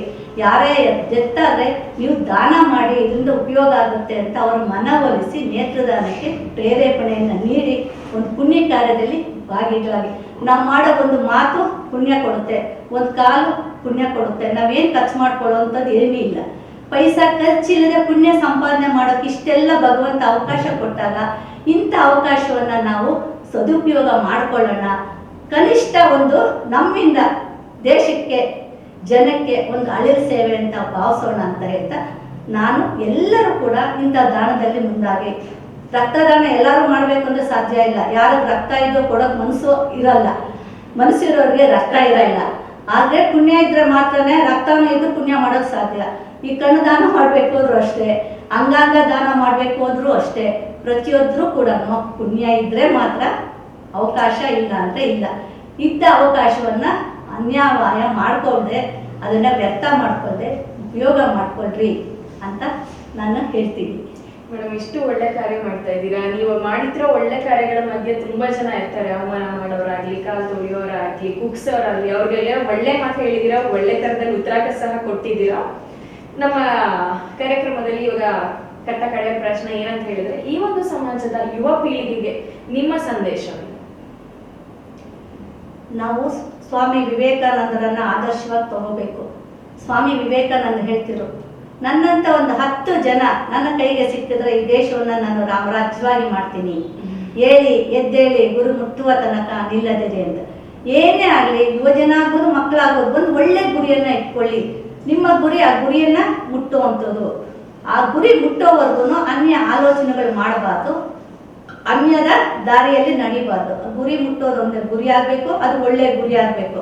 ಅದು ಜನಕ್ಕೆ, ದೇಶಕ್ಕೆ ಒಳ್ಳೆಯದಾಗುವಂಥ ಗುರಿಯನ್ನು ಇಟ್ಕೋಬೇಕು. ನಿಮ್ಮ ತಂದೆ ತಾಯಿಗೆ, ಊರಿಗೆ, ಶಾಲೆಗೆ ಹೆಸರು ತರುವಂತಹ, ಕೀರ್ತಿ ತರುವಂತಹ ಗುರಿ ಆಗಬೇಕು. ಅಂಥ ಗುರಿ ಇಟ್ಕೊಂಡು ಮುನ್ನಡೆಯಿರಿ. ಯಾವುದೇ ರೀತಿಯ ಅಂದರೆ ಸಮಾಜಕ್ಕೆ ನಿಮ್ಮಿಂದ ಕೈಲಾದ ಸೇವೆಯನ್ನು ಮಾಡಿ. ರಕ್ತದಾನ ಆಗ್ಬೋದು, ದೇಹಾಂಗ ದಾನ ಆಗ್ಬೋದು, ಮತ್ತು ಸಾಮಾಜಿಕ ಕಾರ್ಯಕ್ರಮಗಳಲ್ಲಿ ಭಾಗಿಯಾಗ್ಬೋದು. ಪ್ರಕೃತಿಗೆ ಒಂದು ಗಿಡ ನೆಡೋ ಮೂಲಕ ಪ್ರಕೃತಿಗೆ ಸೇವೆ ಮಾಡ್ಬೋದು. ನೊಂದ ಜನರಿಗೆ ಸಾಂತ್ವನ ಹೇಳ್ಬೋದು, ಕಷ್ಟದಲ್ಲಿರೋರಿಗೆ ನಿಮ್ಮ ಕೈಲಾದ ಸಹಾಯ ಮಾಡ್ಬೋದು. ಯಾವುದೇ ರೀತಿಯಲ್ಲಾದರೂ ನಿಮ್ಮ ಜನ್ಮ ಸಾರ್ಥಕವಾಗುವಂಥ ಕೆಲಸಗಳನ್ನು ಮಾಡ್ತಾ ನಿಮ್ಮ ಗುರಿಯನ್ನು ಮುಟ್ಟುವ ಪ್ರಯತ್ನವನ್ನು ಮಾಡ್ತಾ, ಶಾಲಾ ವಿದ್ಯಾರ್ಥಿಗಳಾಗ್ಬೋದು, ಕಾಲೇಜ್ ವಿದ್ಯಾರ್ಥಿಗಳಾಗ್ಬೋದು, ನಿಮ್ಮ ಗುರಿ ಒಳ್ಳೆಯದಾಗಿರಲಿ, ಒಳ್ಳೆಯ ದಾರಿಯಲ್ಲಿ ನಡೀರಿ, ಒಳ್ಳೆಯ ನಡೆ ಇರಲಿ, ಒಳ್ಳೆಯ ಗುರಿ ಇರಲಿ, ಒಳ್ಳೆಯ ಮಹಾತ್ಮರ ಒಂದು ಆದರ್ಶ ನಿಮಗೆ ದಾರಿದೀಪ ಆಗಲಿ ಅಂತ ನಾನು ಹೇಳ್ತೀನಿ. ತುಂಬಾ ಚೆನ್ನಾಗಿರೋ ಒಳ್ಳೆ ಸಂದೇಶ ಕೊಟ್ಟಿದ್ದಾರೆ ಮೇಡಮ್. ನಮ್ಮ ಈ ಕಾರ್ಯಕ್ರಮಕ್ಕೆ ಬಂದಿದ್ದಕ್ಕೆ ನಿಮಗೆ ಧನ್ಯವಾದಗಳು. ಧನ್ಯವಾದಗಳು. ಈ ಒಂದು ವಾಹಿನಿಯಲ್ಲಿ ನನ್ನ ಒಂದು ಪರಿಚಯ ಮಾಡುವ ಮೂಲಕ ನನಗೆ ಈ ಒಂದು ಅವಕಾಶವನ್ನು ಕೊಟ್ಟಿದ್ದಕ್ಕೆ ನಾನು ಕೂಡ ಧನ್ಯವಾದಗಳನ್ನು ಹೇಳ್ತಾ ಇದ್ದೀನಿ. ನೋಡಿದ್ರಲ್ಲ ವೀಕ್ಷಕರೇ, ಇದು ಶ್ರೀಮತಿ ಗಾಯತ್ರಿ ನಾರಾಯಣ್ ರವರ ಮನದಾಳದ ಮಾತು, ಮನಸ್ಸಿನ ಮಾತು. ಯಾವುದೇ ಒಂದು ಸಾಧನೆ ಮಾಡ್ಬೇಕಂತ ಅಂದ್ರೆ ಜಾತಿ ಮತ, ಹಿರಿಯ ಕಿರಿಯ, ಹೆಣ್ಣು ಗಂಡು ಎಂಬ ಭೇದವಿಲ್ಲ, ಆಸ್ತಿಯ ಅಂತಸ್ತುಗಳ ಅವಸರವಿಲ್ಲ. ಕಠಿಣ ಶ್ರಮ, ಛಲ, ಗುರಿ, ಹಠ ಹೊಂದಿದ್ದರೆ ಸಾಧನೆ ಮಾಡಲು ಸಾಧ್ಯ. ಮುಂದಿನ ಸಂಚಿಕೆಯಲ್ಲಿ ಮತ್ತೊಬ್ಬ ಸಾಧಕರನ್ನು ಭೇಟಿಯಾಗೋಣ. ಅಲ್ಲಿಯವರೆಗೂ ನೋಡ್ತಾ ಇರಿ ರಾಜಮುದ್ರೆ ನ್ಯೂಸ್. ಧ್ವನಿ ನಿಮ್ಮದು, ಜಾಲ ನಮ್ಮದು.